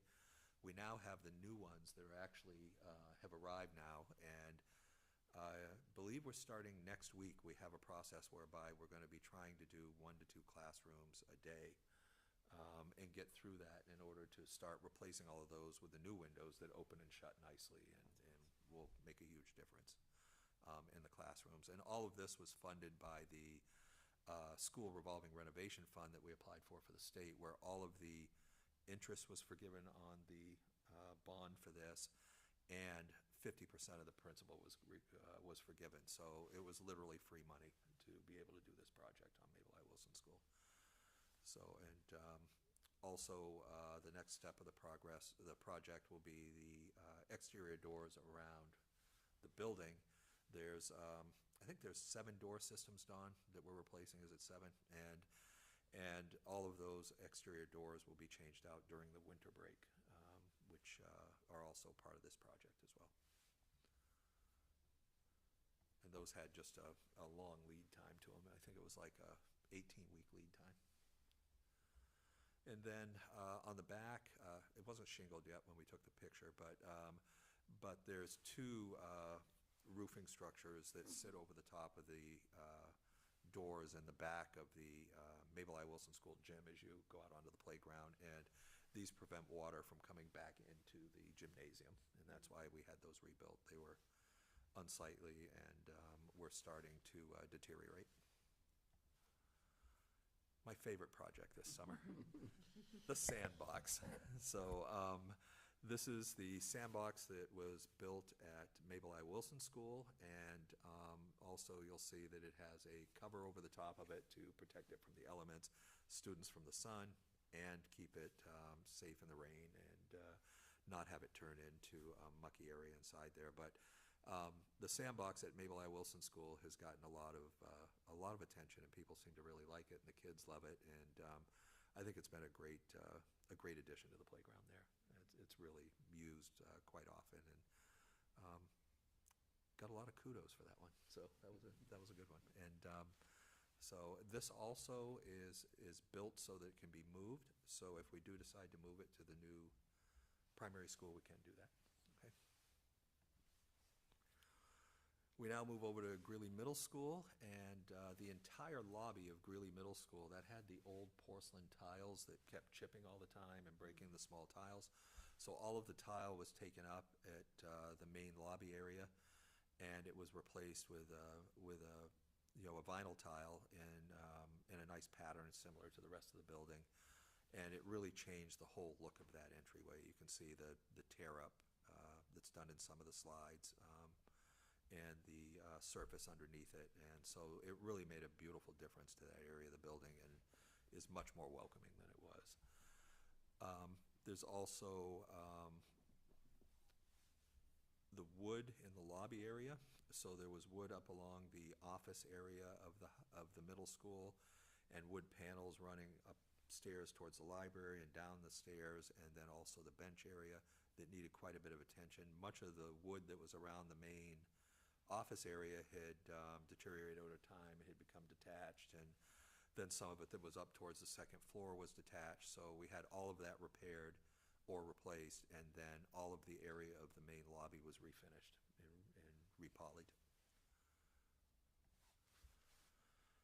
Again, hallways and common spaces painted throughout the building, and again, it made a huge difference. You'll also see that also a ramp that was also had new flooring on it. But when you walk into the buildings now, all of our buildings, there's a big difference in the condition of the buildings when you first come in. This is the stage door at the middle school. Okay, we had a lot of problems with this, and it was one of the more expensive projects this summer from our capital reserve account, and that the wall system here was very, very difficult to open, and it was almost impossible at times, and the tracks kept breaking, and it just deteriorated over time. We had students that had their legs, trying to stick their legs underneath it, and so what we did is we looked at it as a serious safety concern, and that has now been replaced with a new system that actually works very well. And the bottom of the flooring, the minute you latch it in place, the bottom of it tucks down tight to the floor and actually snaps down tight. We also have music class, which is offered in that area, and so this now new door with a new sound to it, and new soundproofing to it and stuff has helped out immensely in the cafeteria. So, and we also, rebuilt some of the soffit area up above and so forth that had deteriorated in some of the front of the stage area. So that was a great project this summer too. As you're walking up the walkway from the middle school playground and coming up over the hill to the high school area, there is a retaining wall system there, and that retaining wall system was failing and pushing out. And so that entire wall system was rebuilt this summer, and it was built with these precast concrete units, which actually linked together. And we had used these on the modular area over to Maple I. Wilson School as a retaining wall there, but it was this was done by Story Brothers, who did a nice job on that for us. And all of the other work you've seen on here was done by Doten's Construction, so that you've seen earlier on. But this retaining wall was rebuilt. We then go up to the high school, and again, you can see painting of all the hallways at the high school. You can see how that's brightened up the entire high school. And we put Jeff's maroon halfway up the wall. That was one of Jeff's interests, so we made sure the wall was maroon halfway up. And you're welcome. And so there was an incredible amount of painting, and we got a lot of positive comments from administration and staff and students on just the way that the buildings felt entering into them this year. Outside door coming into the food service kitchen. The door was really deteriorated. It also, if I remember correctly, Dawn, that door didn't have a window in it, the previous one. And so you couldn't see for deliveries and who was making deliveries. So if somebody came to knock, you were kind of opening the door and wondering who was on the other side. So now they can literally look out through the glass, and it also has a swipe card system that's put on it. So a lot of security issues were addressed at the high school with doors to the interior of the building. So in the math and the science wings, there were these new aluminum door systems that were installed, that now when we have events going on in the building, we can actually close and have areas of the building locked so that nobody can have access to those areas of the building unless you have your swipe card. And you can enter those areas. And then Dawn can even, we have the ability to be able to program areas of the building to open and close at certain times. So much of these areas were due to security and trying to figure out ways to secure the high school with just sectioning off these areas of the building. So math wing, science wing, and then, the hallway that, the hallway that comes up. If you were standing in this area here where you're looking out through those doors, you're standing down by the gym and down by the old resource officer's office, or, closer down by the gym. There used to be 2 doors there that really didn't stand up to the test of time. So we now have these doors that are locked, that can be locked and operate on a swipe card system as well. So when there's events going on down in the pool, or there's events going down in the gym, we can actually secure the rest of the building from people being able to get into the rest of the building. Again, we're just showing here that a lot of swipe card areas, we installed the swipe card system to, gym closet, PE teacher doors, stairways, elevators, math wing, science wing. Everything now has a swipe card system to it so that it can be programmed or limit access to different areas of the building. The pool. So the entire pool area was repainted. It was inside the pool area was completely repainted, and the logo was added for the Greeley Rangers and Greeley Swimming and diving. We don't do much diving anymore, but the G for the Rangers, I think, is new. So but it really improved the interior of that pool area. It's much brighter now, and it was a long needed project in there, and that was a special type of paint that we had to put in there to basically stand up to humidity and other issues. So that's one of the areas of the pool that brightened up that, and a lot of the community sees the pool and gets a chance to see that area and what we've done in there. Another major project was the installation of windows at the end of the Greeley High School cafeteria. So at the end of the cafeteria, windows at the top and the bottom, and then sections of the cafeteria were repainted and dressed up to be brightened up and take care of those areas of the cafeteria that were affected by the installation of the windows. The film is on the windows right now. They did install the film, and we do have a different type of glass ordered for those windows to replace the glass. So to basically stand up to vandalism and student safety. Again, the gym floor, again, to our facility staff, thanking them for refinishing the gym floors in all the buildings. There's the new SRO office, so the resource officer is no longer down in the area of the lobby of the gymnasium, but has an office that is just slightly up the hallway and has an access and a better privacy area for what they need to do. Another project that we love. So outside of the cafeteria and where the wall system is next to the gym, and kind of further down this way towards the cafeteria, on the right-hand side is an area where there used to be a seating area for students to be able to come out and sit and have lunch. And so we had all of the picnic tables stripped and refinished and restained. There were also these, we call those, I guess, balusters, or bollards, which are there so that if there's any traffic comes through, no cars can come running through there. They're stopped by the bollards in that area. And also that is pavement that is there, and then the pavement was stamped to make it look like a cobblestone walkway area or a brick walkway area. And the asphalt will certainly help us out over time as compared to having bricks out in that area. So it's turned into a very nice eating area and gathering area. Every day after school you see a number of students out there who are using the area and gathering as they're waiting for the buses, or if they're waiting for student activities. And even during lunchtime it's used in an incredible amount. So it's really created a nice space at Greeley High School.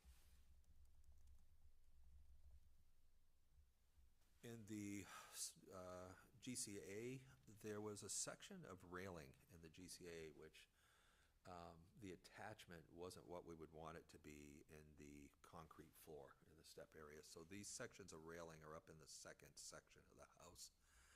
And what's happened over time is because the railings didn't penetrate far enough down into the concrete, is over time people have been pressing on those, putting their feet on them and pushing on them, and so they were all loose, and had become a safety issue. So we had the entire area of this, completely demoed and taken out, and then we poured all new concrete with fasteners in it and footings in it, and those railings, you couldn't move those now if you wanted to. Okay, so, and again, it was all done this summer in a very short window of time, but that was one of the unseen projects this summer, but it was one that absolutely had to be done because it was a hazard and a danger.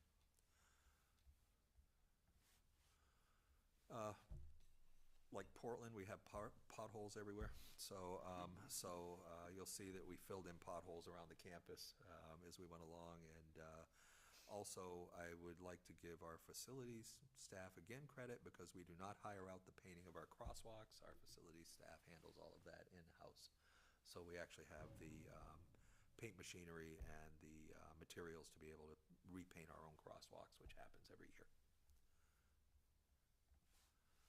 And that's the summer projects. I'm sure there's a few that I missed, but I'd like to give special thanks to Doton's Construction. They've been amazing to work with. Each summer they've done projects here, and I am completely amazed at what gets accomplished in a 7-week period here working with them.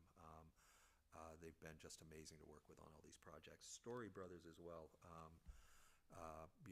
They've worked with us well over the past summers, and of course the retaining wall, and then previous summers where they worked on the modular areas for us. And then also just a huge shout out to Don Foster and also to our facility staff. Our facilities were extraordinarily clean to start the school year, even with the limited staff that we had. So I'd like to really recognize our facility staff in this as well. So that is all our summer projects and everything that we did. So I don't know if anybody has any questions. And Dawn, thank you very much for your work this summer. I appreciate it. Great. That's it. Okay. Any questions? I just have one. Can we circle back to the numbering of the doors and windows for the Sure. fire and life safety? Yeah, and I'd actually like Don to give you an update on that since he's here. Can you go to the podium, Don? Just tell us where we're at. So we're going to put him on the spot because he and I have had this conversation. Really on the spot, yeah. And we know where we're at, so, okay. Yep, so our doors, our exterior doors have been done for years. Okay. They're all numbered, they're all plotted on plans that police and fire have as well and stuff. I also did, and we got to circle back, interior doors. And now that we've had to paint, so if you're in any given classroom, something happens, you can look up over the center of the door and see what room number you're in. So if you have to make a call, you know what room you're in. The windows I held off a little bit because of the phone project. So I want to make sure all of our exterior windows match the phone number, the extension number in the rooms. Because I'm not sure if it does now, but eventually it'll be you pick up the phone, 911, they'll be able to see that room number. So it would do us no good if the fire department or police were dispatched to room 110 and you're actually in room 112. So we're doing the process now of matching all those up. I have the numbers all made. We made all of our own vinyl numbers ourselves. So, and we'll be putting those on shortly. Okay. Awesome. It's a job. Thanks, Don. Thanks, Don. Other questions? Thank you. It's always impressive the amount of work that gets done. I just want to make a quick comment Yeah. that, I really want to give a lot of kudos to Scott and Don. They really oversee all of this. Scott is kind of the mastermind of the whole, he's got charts everywhere. He's got them all posted all over his office, schedules and dealing with vendors and all of that. And then Dawn really makes sure that those charts come to fruition and is really on site all summer. And I just want to thank both of them because this is an amazing amount of work. And of course, I'd like to thank Doton's and Story Brothers as well. But it's an amazing amount of work. Our facility staff is just so committed to making sure our buildings look good. And we really have a great campus. In fact, one of the vendors for the turf field, I think it was the other night, said is one of the cleanest campuses that he's ever walked. He's never been here before, walked on, I've never been on a campus where you just don't find a piece of trash, and I think that's a testament to our staff, to the pride that we have in our buildings and facilities. You know, we have to keep up with it, and obviously we had a lot of modular activity for about 3 or 4 years that took funds and time and energy away from some of these projects, but it's nice to be able to get back to those. And this is a tremendous amount of work in 7 weeks, and just really want to thank especially Scott and Dawn for their leadership of that, because it does not get done without people overseeing the work and making sure it gets done. So thank you to both of them. Yeah, thank you. And it was good to hear that the window pieces are now in to finish the windows at MIW. We're excited about that. They'll be put in for over the next few weeks. Great, great. So thank you. All right, so now we get to move on. We have one remaining item for action. Can I get a motion to approve the MSAD number 51 emergency plan as will be presented? As presented? Or As presented, As yeah. presented, okay, great. Can I have a motion? So moved. Thank you. Can I have a second? Second. Thank you, Annika. Do you want to just talk about this for a minute? Sure. Thank you. In your packet, there's a one-pager, and it's a standard one-pager that we have in the district emergency plan. And if you recall, the district emergency plan was completely and utterly gutted and revamped over the last school year. It is now a digital version that is shared with the full version is only shared with 25 people. And those 25 people are administrators and first responders that would be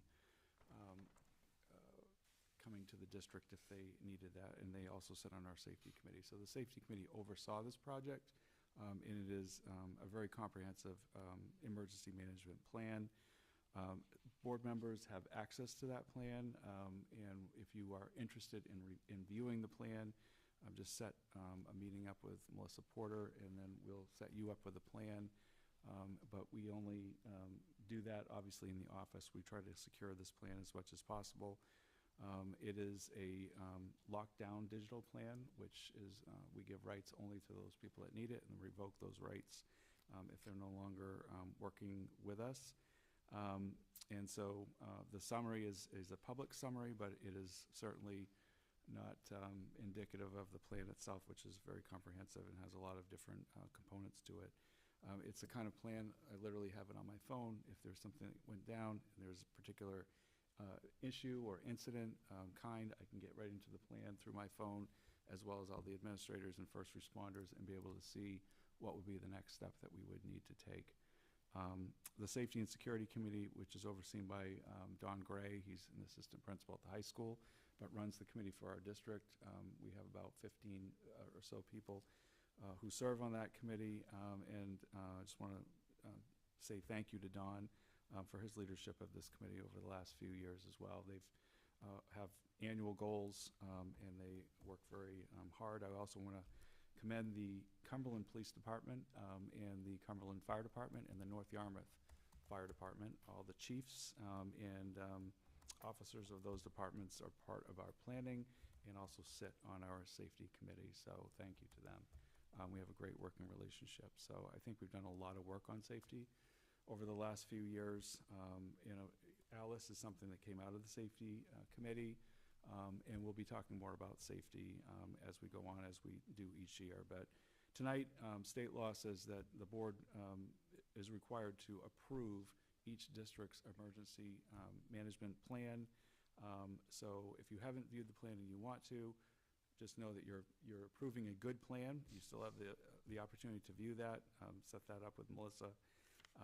But it's a plan that the safety committee has very much worked on over a long period of time and gotten it to where it needs to be.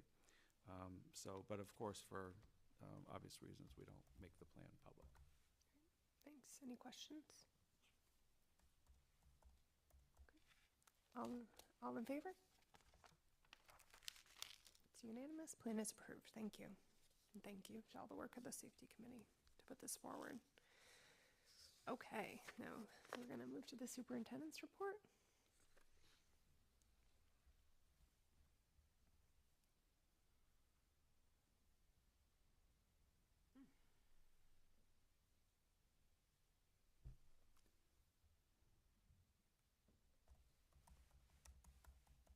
is the Geiger room available? Might have to release that.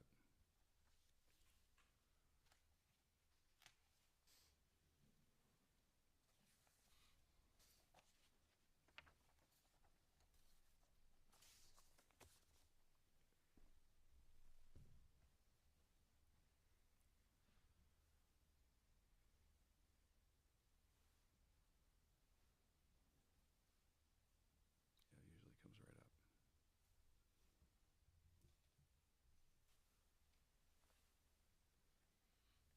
Just hover over your Wi-Fi there, which Wi-Fi you're on. You're on the right one? Okay. Yeah, just is trying to connect. Oh, here it is. Geiger room 2. No, that's not No, it. that's over there. You want just Geiger room.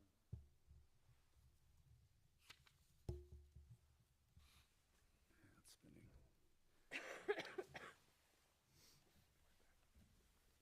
We might need to come back to the report and go to the policies.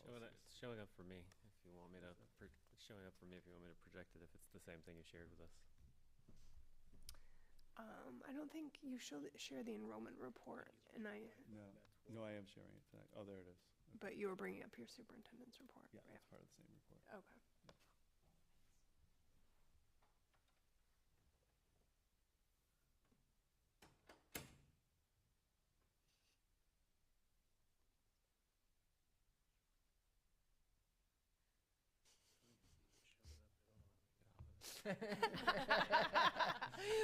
Shut it down. You're not gonna be like dancing in your pajamas or anything, you know? Somebody who was just on it. Oh, I was just killed it. Everyone close your eyes. Pull down the nudies. Should be disconnected now.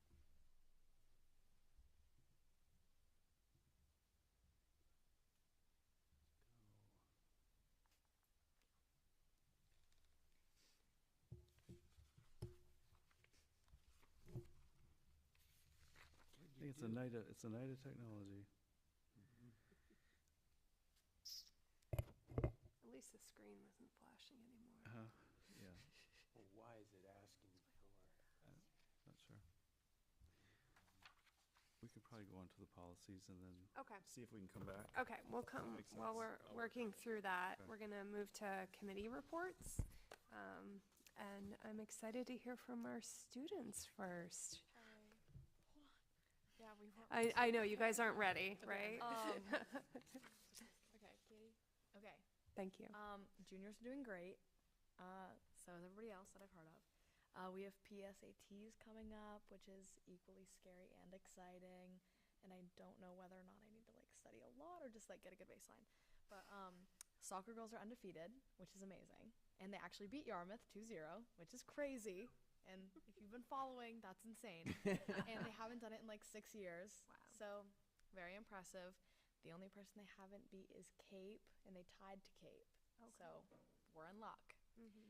And I don't know, I'm excited for our short week next week. I mean, I have a short week next week. I don't know about you, but, or No, it's only high faculty. school. Oh, yeah, it's only high school next week that has a short week. Fabulous. Oh, right, no, it's all students. I'm thinking of the wrong week. I'm thinking of your Yeah. 18th, the 18th. But right. that's a staff day, right? That's right. Yes. That's right. Yes, you have a short week. Enjoy it. I will. Okay, so we had our senior sunrise and breakfast last Thursday. It was it was supposed to be last Thursday, and then it got rained out and it got moved to Friday, and we saw no sun. It was really cloudy, really beautiful.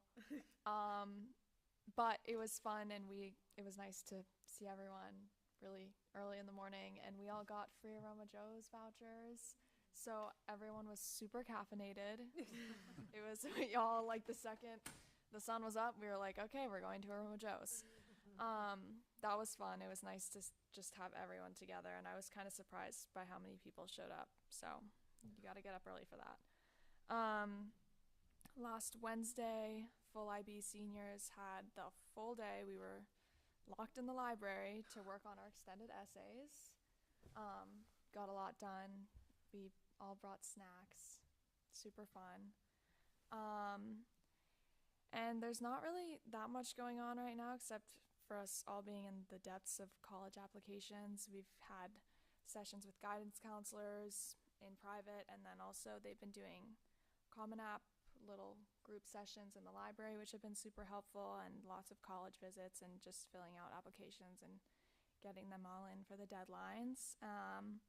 Looking forward, we've got homecoming on October 19th, which is put on by the seniors, and we voted on a theme. I don't know if the results are in, but stay tuned. This is the first year homecoming has ever had a theme, so very exciting. Yeah. Great. That's exciting. Yeah. And anybody who doesn't know this, on Instagram, Greeley Guidance has an Instagram page where you can kind of follow along. It's so cute. Yeah. So if anyone can follow along to Greeley Guidance, what are people, what deadlines are already happening that people are submitting for? Well, people just like to get ahead, I Okay. guess. Not me. Okay. No, a lot of people are getting ahead and they just want to submit it and get it done with. Some of us are behind and not there. The first, it used to be the California schools that were in October, but they pushed that back. Most of the deadlines are November 1st for early decision. Okay, so those are just people who are really far ahead that are already submitting? Yeah, they're just some overachievers. Okay. So maybe seniors shouldn't nice. follow Greeley Guidance No, because maybe, yeah. It's empowering. Okay, great. Thank you. Also have been so much fun. I love doing them. I just get to go and like talk to a guide and an admissions counselor and ask them cool questions, and yeah, I love them. It's right in the middle of my school day too, which is super helpful. Sounds fun.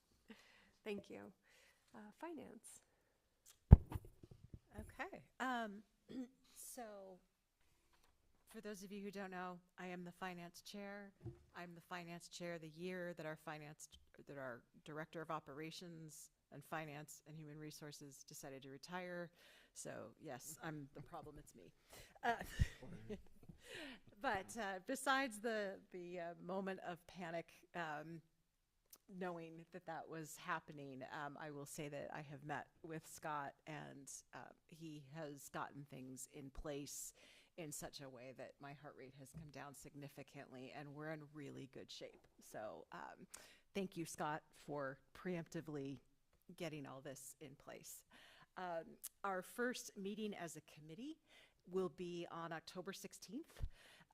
In the meantime, as finance chair, I thought perhaps I would just take a moment tonight because not everybody knows what happens in finance committee. I think typically we're talking about budgets, but there's a lot more to it. So one of the things that the finance chair does is signs, they're called warrants, which are basically the checks that have been written. So if you don't know this, every check that comes from the district office has to be approved by Scott, Jeff, and myself, the finance chair. And I am handed a packet with the list of all the checks that were printed in that batch, along with the AP registry, so I can see which account that has been assigned to. And then each check has the backup of the invoice, the PO if there was one, the request from the staff member, and any emails or communications regarding that. So it's been really interesting to me. I dig in. It takes me about 2 hours, and I've done it about 3 times now, basically once a month. But I think it's so great that I am literally seeing every check that is written by the district. And I can say that the backup, all of it is so thorough that even if I do have a question, it's incredibly easy to get the answer from that. So I find that incredibly reassuring. And if you want to nerd out on it, it's really fascinating. But I've appreciated that time, just getting a sense of all the checks that are written, especially for the first quarter of the fiscal year as the new school year begins. It's an awful lot. So that is something I've been doing. I will say again that the finance office is a incredibly efficiently run, executed place. And anytime I've had a question, the answer is almost at their fingertips. Everything runs so smoothly. So I have been so encouraged by what I have learned so far. And one of my goals, and we'll be talking about this at our first committee meeting, is that I would love for the rest of the community to enjoy that same level of confidence that I have in our finance office, and just to know that every dollar is accounted for, every penny is accounted for in that office. So just thought I would share that because I think that's really helpful to know. In addition to the signing of the warrants, I was able to be in on a meeting with Bill Stockmeyer and is it Greg M? Greg M. M. I thought maybe that was a typo. Okay, Greg M, who are our finance counsel through Drummond Woodsum, and then our financial advisor, Joe Katera. Some of you have seen his name, seen him around. He's at the budget hearings every year, right? That's Bill Stockmeyer. That's Bill Stockmeyer, sorry, yes. Joe Katera. You may have heard his name or seen him during the financing projects for the One Campus project. So Jeff and Scott and I met with them to talk about the financing for the One Campus project.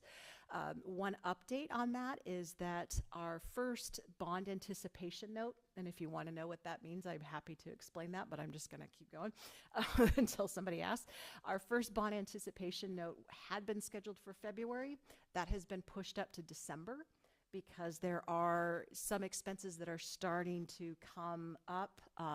We have paid our architects, and so we did determine that we need that money a little bit earlier to reimburse ourselves for the checks that have been written and to be ready, especially if there are things with either the turf field or the maintenance building that might come up sooner than February. So the financing plan is looking slightly different than it did, ultimately the same, but that deadline has been moved up. And the first fiscal quarter has ended as of September 30th. So at our October 16th meeting, Scott will be providing us with the update on the budget status. And again, those numbers might look a little high because the beginning of the school year, there's always a lot of expenses that are front-loaded, but we will have that for the board the following board meeting. We'll be able to share that with you and with everyone that will. If you have not already noticed, by the way, because I'm sure everybody goes to the budget website page and explores that. I worked a little bit with Melissa, and she cranked it out. She has really added a lot to the budget website, and so you can see even more documents all the way back to 2020, and the quarterly reports I'm hoping are going to start making it onto the budget website as well. That's it. Great update. Thanks, Kim. And now I think we're going to continue with committee reports. And Annika, thank you as chair of the policy committee. It looks like you have quite a list to run us through this evening. You will notice that we have a number of policies on the list tonight. For first read, there are 9 policies, 8 of which are related to Title IX. Before I comment on that, though, I thought it might also be helpful, similar to how Kim explained for us some of the finance procedures and process, to talk about how policies are reviewed. And so I am pretty much going to read something that was written last year by Ann Maximovich, who was policy chair and is now incorporated into our board handbook. But in case people haven't had a chance to review that recently, that might also give you a better feel for how the process works and what you're being asked tonight in this first read of policies.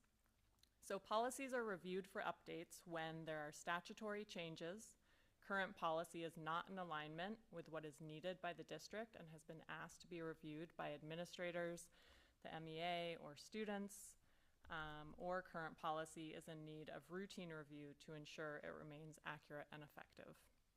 The policy committee invites stakeholders to draft language for proposed changes and participate in discussion at committee meetings.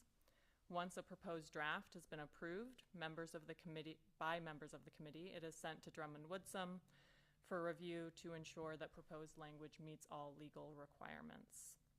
If the policy is approved by Drummond-Woodsum, the policy will be sent to the full board of directors for the first read during a regular business meeting. If the board does not raise additional questions or concerns, it will be added as a second read and voted on to be adopted or rejected at the following regular business meeting. So tonight for first read, we are not voting to adopt or reject, but just going through the process of first read. If the board does raise any issues, it will be sent back to the committee for additional work, which would also be reviewed by Drummond-Woodsum before returning to the board for a new first read. And the same is true if the policy made it to a second read and was not voted to be adopted by the board. It is possible to present a policy for first and second read at the same meeting. However, this practice has generally not been used by the policy committee, and we don't foresee using it unless there were extenuating circumstances where we would be bringing you a policy and asking you to vote on it at the same meeting. If that happens, we would certainly reach out prior to the meeting to let everyone know and make sure that people had adequate time and information. The policy committee is also responsible for deleting any policies which are no longer needed or are addressed in other district policies. And to delete a policy, we also go through the process of first and second read, and again, would do that in different meetings unless there was an absolute need to bring it forward more quickly. But we wouldn't foresee that. We would want to allow the board adequate time to consider any potential concerns deleting a policy. Routinely, we will also compare our policies with surrounding districts to ensure that we're in general alignment with others in our area. New policies to be adopted are generally built on language from Drummond-Woodsum or the Maine School Management Association, which then follow the procedure that I've just gone through. Let's see, in the last paragraph, policy language is generally written in the broadest manner to allow flexibility needed to best serve students and staff. So some policies will also have a corresponding R document which outlines a procedure, but those have also been reduced in recent years at the advice of Drummond-Woodsum when they can be avoided. So everything just gets incorporated into the policy. But again, trying to keep that language broad. And the district is also able to implement administrative procedures for policies to be used internally and not required for approval by the board. So again, we have all that language in our board handbook, but thought that it might be helpful for people to hear tonight. The policy committee has had 2 meetings on September 10th and October 1st, and at that September 10th meeting is where we really discussed in depth the policies that we are bringing forward for first read. As noted, 8 of those 9 policies are related to Title IX, and we reviewed those as a group and are bringing them as a group to the board tonight because they are all related to recent changes in the Title IX regulations at the federal level that went into effect on August 1st. So really, in terms of the input that we had on these policies, Julie Olson and Mari Treblecock, who are here tonight, had already put in a lot of work to take sample policies that had come from Drummond-Woodsum to address these changes and make those work for our schools, for our district. And so really, I think my perspective in reviewing the policies was that we are supporting staff in carrying out the responsibilities that they have under the law by bringing our policies in line with current law. There is one new policy of those 8 related to Title IX, and that is regarding pregnant students. So The other policies were updates. Pregnant students is an entirely new policy that came out of the new Title IX regulations. And, you know, one thing that we heard during the meetings that we had was that we can, under these new regulations, expect for more things to fall under Title IX and require some kind of report or investigation. And at the same time, that process is more streamlined. So the hope is that it's not as cumbersome, even if we are hearing more issues. And I think, you know, administration had a particular interest in us understanding that if we are hearing from students that, or not from students, from parents rather, and guardians, that they've been contacted about an issue, that, you know, we just might expect that to come up a little bit more. So that is the Title IX policies. And then for visitors to schools, which is the 9th of those policies, it's one that we started working on last year. It had not been updated since it was adopted in the year 2000, so it seemed like time to revisit it. And, you know, as I was just looking back at that, we had a number of areas of discussion, but I think one of the key things that we wanted to look at was really making sure that we were covering everyone who is not a student or staff member, and ensuring that they are considered a visitor and adhering to the expectations that we would have of visitors to our schools. So that's what's in front of you. Thank you, and really appreciate the overview to start as well. Do board members have questions about any of the policies that are up for first read?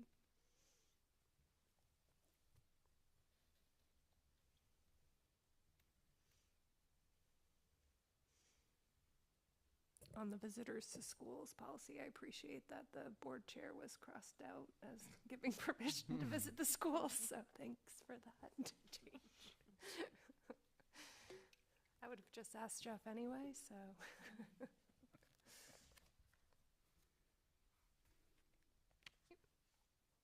Great, hearing nothing, thank you. So should we, I see that the technology was resolved, but we'll just finish up with the committee reports. So Tim, as chair of the school building facilities, would you like to? All right. The building committee, all 24 of us have met twice since our last meeting. We're large, but I think we're incredibly thoughtful and insightful and organized. I think we're really, really lucky to have the group that we have. And I'm so thankful for particularly our community volunteers who have not been quiet or shy. They've jumped right into it. I also want to thank Corey and the MIW staff for opening their building to us. They provided us cookies and water and multiple spaces to try to figure out where to fit all of us. It's not an easy task, but that's extra work, so I really appreciate that. So beyond introductions to each other and to the work, we've primarily focused on design feedback. So much of what you saw tonight, we've been going through the plans with a fine-tooth comb. Most of the time, we think of something pretty cool and something interesting to try and feedback in the plans, and then find out how expensive it is or how impractical it is, and we go back to the original plan. So we've ripped that apart, that plan that you saw tonight, up a little bit, and then have essentially erased everything that we've done and come back to that. And I think that's a really important process of feedback, and just also a testament to how thoughtful the architects have been in their original design. We meet again on 10/9, where we'll try to finalize the plan or finalize essentially our design feedback so that we can get the appropriate permits by the end of the month. I also think that next meeting, we haven't spent a lot of time on the facilities building, so we're going to jump into that a little bit more, I think. And we also haven't gone over a lot of communication protocols for our group. We're all kind of new, and we had to jump in based off timing to get design plans kind of finalized, but haven't really gone over like processes and procedures of how we need to reach out to the public and how we keep everyone in the loop, and so I think we will try to dedicate some time to that. But our meetings are going from 6 to 8, and they could go much longer. And so it's hard to kind of squeeze that all in. So, but I think we've done an incredible amount in just the first few meetings, including a tour of an actual like walking tour of the site. The site, I had not been back there. The site is beautiful and a great space for us. It's almost a shame that like we're going there, but at the same time, I think it's like majestic for us to go there too. So I'm really excited to see how it all shapes out. So yeah, 10/9 next meeting. Great, thank you. Next up, artificial turf, Jesse. All right, let's talk turf. So artificial turf subcommittee, we've met twice. The first meeting worked with the landscape architects. They had some options on drainage and how we wanted the field to lay, because they're going to be regrading it. So whether we wanted a crown in the middle or sloping a little bit, and those options affected the grandstand and the viewing experience. And again, they had thought it through and had the better option, but they gave us options and we talked through them, and then we went with the one that they thought was the better option. But nice of them to give us choices, even though they knew which one was the best one. And then our last meeting on Tuesday, we had 3 vendors come and present to us.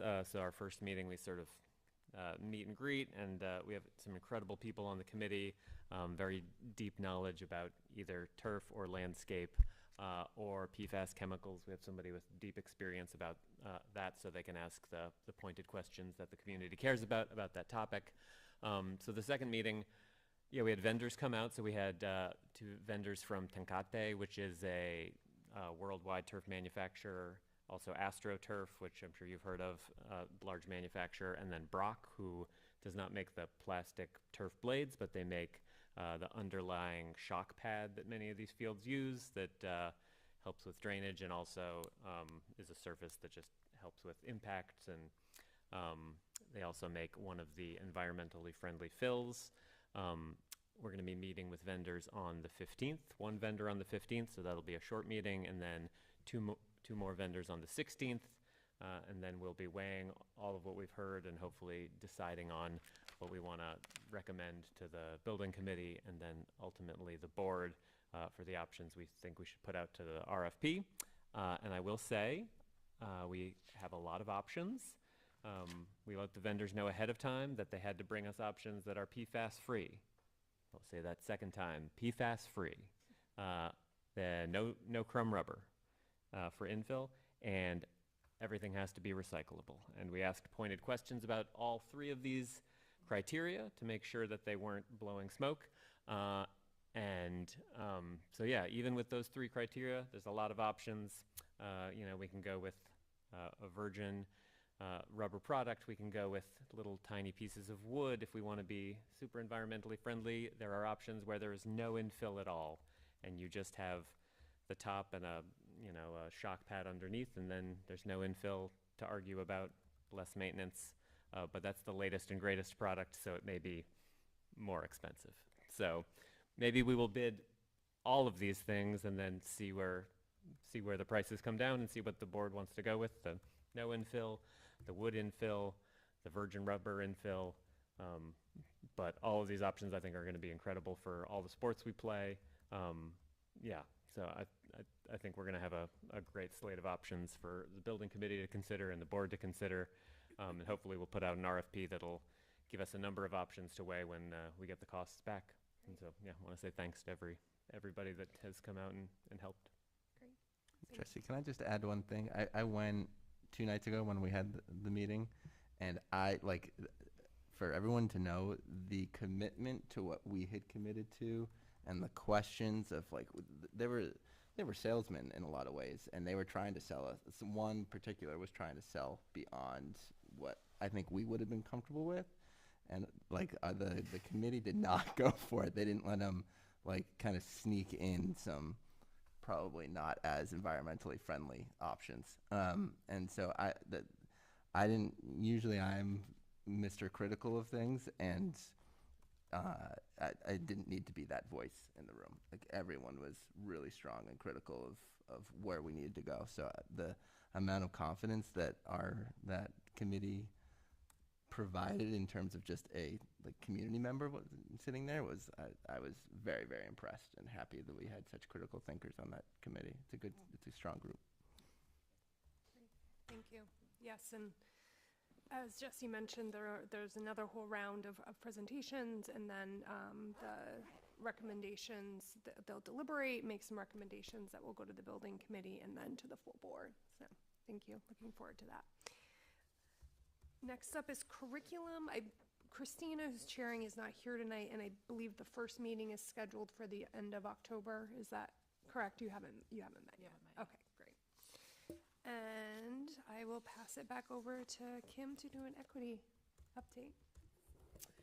Yes, so I don't have a whole lot to report except that we have our first meeting next week. I'm excited about our new community members. Those are both new this year. The previous two had to step down for personal reasons, and I'm excited for a couple of teachers who are joining who are brand new, and so it'll take a first meeting to introduce ourselves and get to know each other, but we're going to be able to do some really good work this year.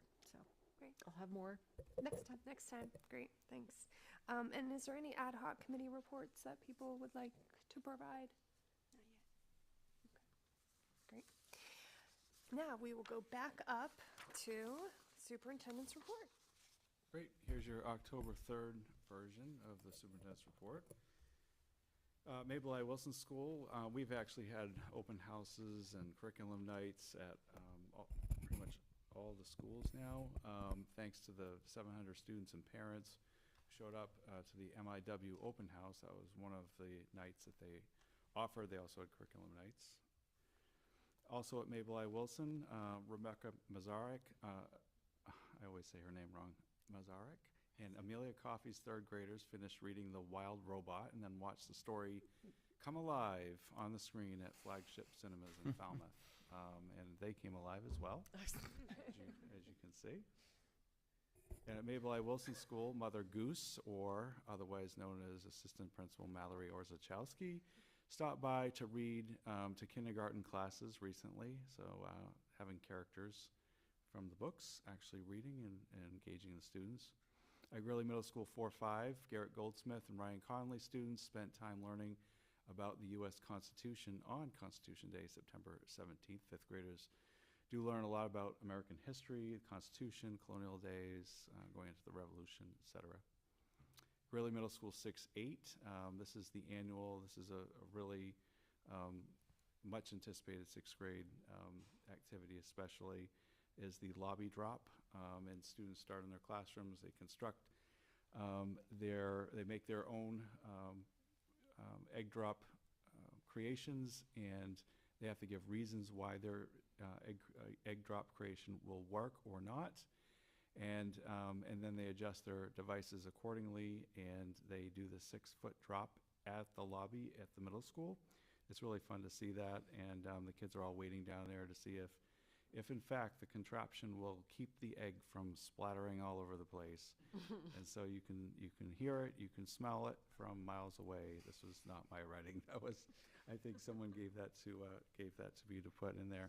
But all survivors then participate in the lobby drop itself, and there's a lot of hooting and hollering, and I've seen that many times. It's really exciting to watch the kids really get into it.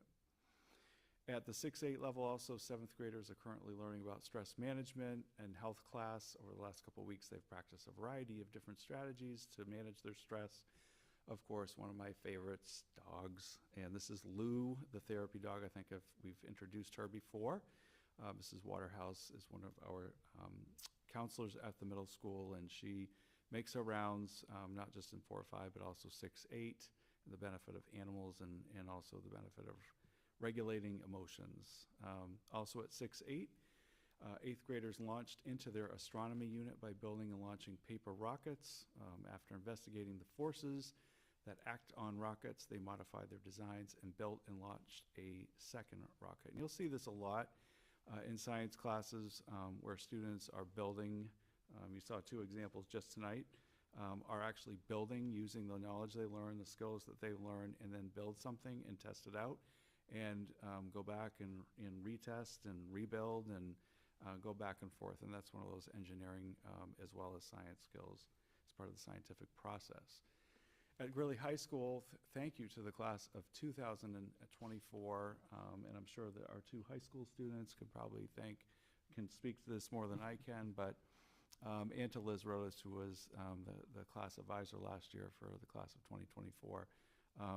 We've put some bottling stations in, the district has, but it was really nice that the class of 2024 really asked the students what they wanted, and then spent the money from their class to continue putting these into the high school, which I know are popular items. At the high school, I think Sophia already mentioned this. Well, she did mention this earlier, but here's a couple visuals of the senior sunrise breakfast. The food was great, the weather wasn't, but I'm sure the camaraderie was even better. That's what I've been told.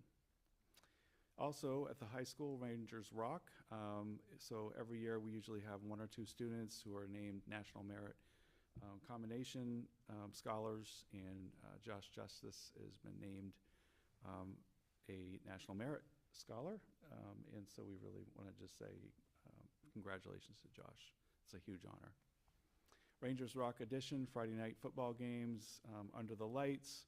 I know the football games, we've had 2 home games this year, I believe, and just really popular and well-attended games, I'm sorry. Students really, I think, are the biggest crowd, honestly, that come to those.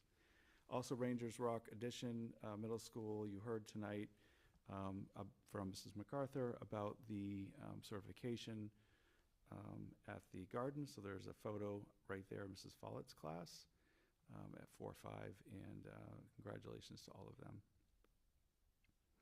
And then part of my report tonight is just to give you a quick update on enrollment. There are several factors that we look at, and that Rebecca Wandell, who's been our consultant for a number of years when looking at enrollment, but we look at new kindergarten class sizes, outgoing senior class size, birth rates and trends, new housing starts in both communities, turnover housing, private and charter school enrollment, homeschooling, superintendent agreements, transfers in and out, just students who are moving in and out of the district for their family is moving in and out. Reputation of the district in the economy and housing market. So all those factors, probably there's more that you can think of that influence the enrollment in the schools.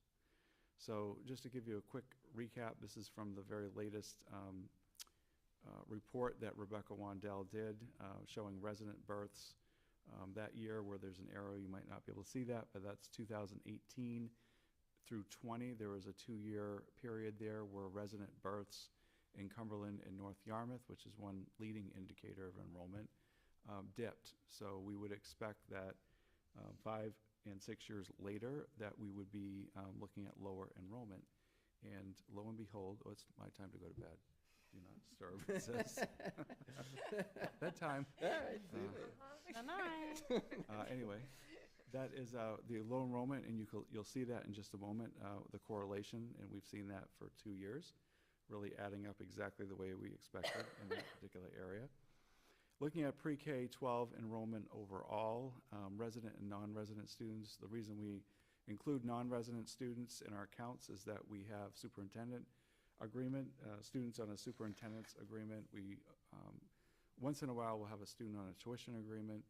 Most of them are superintendent's agreements, so we take students into the district and we count those towards our enrollment. The state recognizes that and also provides the money between districts when students transfer under a superintendent's agreement.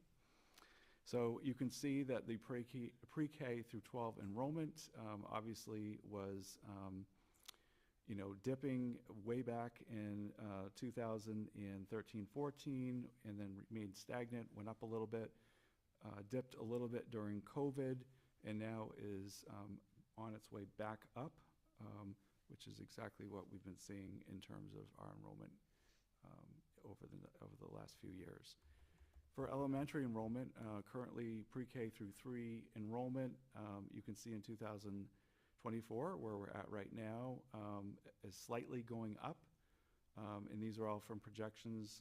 And then you can see the historical trends, or the elementary enrollment in the green, for both pre-K 3 and 4-5, but really more noticeably at the primary level, had been at really the lowest mark that had been in a long time, about 10 years ago. And now has increased incrementally over the last 10 years to the place where it is a little bit on the flat side now at the primary enrollment, and you'll see that. Again, it goes back to those birth rates I was just showing you, and then you'll see that there's a fairly sizable increase coming down the road. And 4-5, it's a little bit different. 4-5 is now seeing a more sizable increase, and I'll show you in a moment that these projections, again, are right on spot with what we're actually seeing. So these are projections that you're seeing right now. And you'll see that 4-5 will go up. The projection is it will go up for several years, dip back down to where it was before, and then go up again. And that kind of follows the Mabel I. Wilson trend, where it was going up and then it went down for a couple of years because of those two low classes with birth rate that are lower those years, and then again going up. So kind of following the same trend. When we get to the middle level, 6-8, again, you could see that the enrollment was either declining or stable for about 10 years and is now just starting to really increase. And as we've talked about with the short-term facilities plan, that enrollment will start to steadily increase over the next 5 or 6 years, and then level off a little bit and then go back up again. Again, you'll see the trending with that birth year of 2018-19. There's a couple of years where we're seeing a couple smaller classes, and then again returning to that upward swing. And at the high school has been relatively stagnant. We've been losing the smallest classes in the district for the last several years. So all of those very small classes have been exiting and will continue exiting. And then we're going to start seeing the middle school in about 2 or 3 years, those larger classes starting to first come into the high school, starting in about 2026, 27. There'll be a little bit of stabilization, and then there'll be a fairly significant increase at the high school level. And so that's the enrollment. We've talked about high school before. People have gotten nervous and said, why aren't you building for the high school then if this enrollment's going up? And we've done presentations and talks on this before, but the short answer is that the high school, we've had that reviewed. We've had the building reviewed along with all the other facilities. The high school has a different organizational pattern that it can follow with vacant rooms where a teacher does not need to be in the room when they're having a prep period. They can be prepping somewhere else, and classes can actually be scheduled into those vacant rooms, which many high schools follow that model. So we can accommodate the enrollment increasing. So the current enrollment, so you'll see that the certified enrollment over the last 2 years, the state recognized certified enrollment of October 1st. We have not had our enrollment certified yet. Usually it's certified by the end of October, but they take the October 1st count. And then if there's any adjustments that the state will work with us. If there's a student that for some reason is really not on our rolls, and we look at the rolls and say that's not a student that we actually have, or that student transferred to another district, or they came to us and we actually do have that student, this is the period of time that each year when we are doing that. But you can see the actual enrollment at Mabel I. Wilson School as of October 1st. This year is 731, and that is down 6 students from a year ago. Again, going back to that birth rate, 2018-19, 2 years. We're in the second year of that birth rate dip, and so we're seeing exactly what Rebecca had forecasted as well in the historical and the projected enrollment. So we're right on track with 31 students below where we were in 2022, so just 2 years ago. Again, we should be seeing that enrollment turn around again now that we've seen 2 years of that dip as she forecasted. In 4-5, we are at 375 students, And the 1-year change was 14 students down from, actually that should be 14 students up. That should not be in those italics or apostrophes.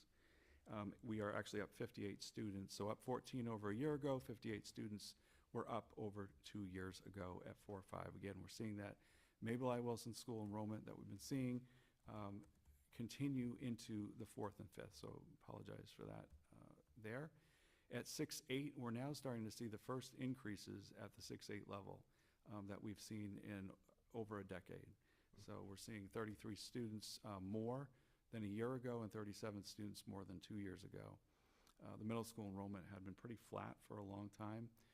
So we're now at 515 students. As of now, projection was 508, so over that projection. And at the high school, we're actually seeing more students than was projected as well. Rebecca had projected 602 students. We're at 621. At the high school level, it's a little more difficult to forecast the number of students there for a couple of reasons. One is we tend to get more superintendent requests to go into the high school each year. But the other piece is that students go to private school between 8th and 9th. That's the biggest year if they make that change or decide not to. And so that can flip that number. Charter school and private schools actually between 8th and 9th. So it's very difficult. She was using a trending data on that one, and we actually have about 20 students more. So we're 19 students more over 2 years at the high school at this point. And then total enrollment, Rebecca had forecasted 2,235 students. We're actually at 2,242, so not just about spot on. 51 students over where we were a year ago, and 83 students over where we were 2 years ago. Again, pretty much right on projection as to where Rebecca thought we would be. For homeschool, private, and charter school enrollment, I won't go through this too much. You can see that homeschool and charter numbers are pretty stable from where they were a year ago. During the pandemic, we saw those numbers fluctuate quite a bit, 3 or 4 years of fluctuation, and now we've kind of returned to where I think those numbers were before the pandemic, before 2020, and we're seeing those, so we're seeing some similar numbers than we did before. For private schools, we have a very difficult time tracking private schools. We have 123 with a huge asterisk next to it, and 96 was from last year. We don't think the discrepancy, and I say this every year, private schools do not have to report to us in a timely manner. So we often get numbers later, or we never get a number from private schools. We reach out to private schools and try to get as many numbers as we possibly can, but I cannot with confidence tell you that that is the accurate number. So that's the number where we're at right now. Superintendent agreements in and out of the district. I think we're at 26 right now coming in, 13 going out. Some years it's more of a wash, some years there's a little bit wider discrepancy between those numbers. And just the summary of enrollment, this is the 9th year where we've seen overall district enrollment increasing. The actual enrollment exceeds again by just a few students the projected enrollment from the latest enrollment study. Enrollment increases continue to move through the middle school, which is where we're seeing the biggest increase right now. And then again, I've mentioned the lower kindergarten birth rate aligns with what we're seeing for 2 years of lower enrollment 5, 6 years later. And we expect that the primary school enrollment will climb again starting next September. That's it. Thank you. And that is just a reminder. It's nice to feel like we're in a different position than we were last year at this time, and hearing the summary and seeing the increases and trying to figure out what we're going to do about it instead of be in the position of how we're going to get it done. So it does feel very different. Any questions for Jeff? I have a question about the superintendent agreements. I mean, so it sounds like 2 superintendents agree that the student can switch districts. Just generally, why do those happen? Do you know? Usually it's in the best interest of the student, and if both superintendents agree, then generally that's the decision that's made. So we usually coordinate, what is your answer on this? A parent will apply for it in writing to both superintendents. Both superintendents will consider it and then confer, usually. Is it like a student went to Greeley and then their parents moved and they want to stay here, or is it? Sometimes, yeah, it's for a lot of, But- there's many different reasons. Sometimes it's a staff member in the district, they want their child to come here. Sometimes the student's in high school and the parent's saying, can my child please just finish out? Either way, and if it's in another district, they move here. We've seen it all ways. Sometimes it's a student that needs a fresh start, and we'll confer and say it's in the best interest of the student, the parent's asking for a fresh start. And we do that both ways. I work with superintendents each year to do that. So if a student wants a fresh start somewhere else, or they need a fresh start here, we try to do the best we can. The difference is if one superintendent says yes, and this doesn't happen often, and one superintendent says no, it can be appealed to the commissioner's office, and then the commissioner makes the decision. State subsidy also follows the student. Yeah, and if a student, wherever the student goes, the subsidy goes with the student. So state subsidy will follow the student. Cool, thank you. Great. So the only other item was communications, and this was just a reminder, I guess, to myself and just to say it out loud. We are going to try in the district newsletter to at least maybe once a month put a little bit more of a robust entry around school board updates and maybe some specific updates from the committee in the district newsletter itself going forward. But as always, anybody interested can come to any of our meetings, not just this one, but the committee meetings as well, and those are all on the board of directors page. All right, so we have one last item for action. Can I have a motion to enter executive session to discuss a personnel matter pursuant of State Statute 1 MRSA 4056A? So moved. Thank you, Kim. Can I have a second? Second. Thank you, Tim. All in favor of moving to executive session? Great. Unanimous. Thank you, students.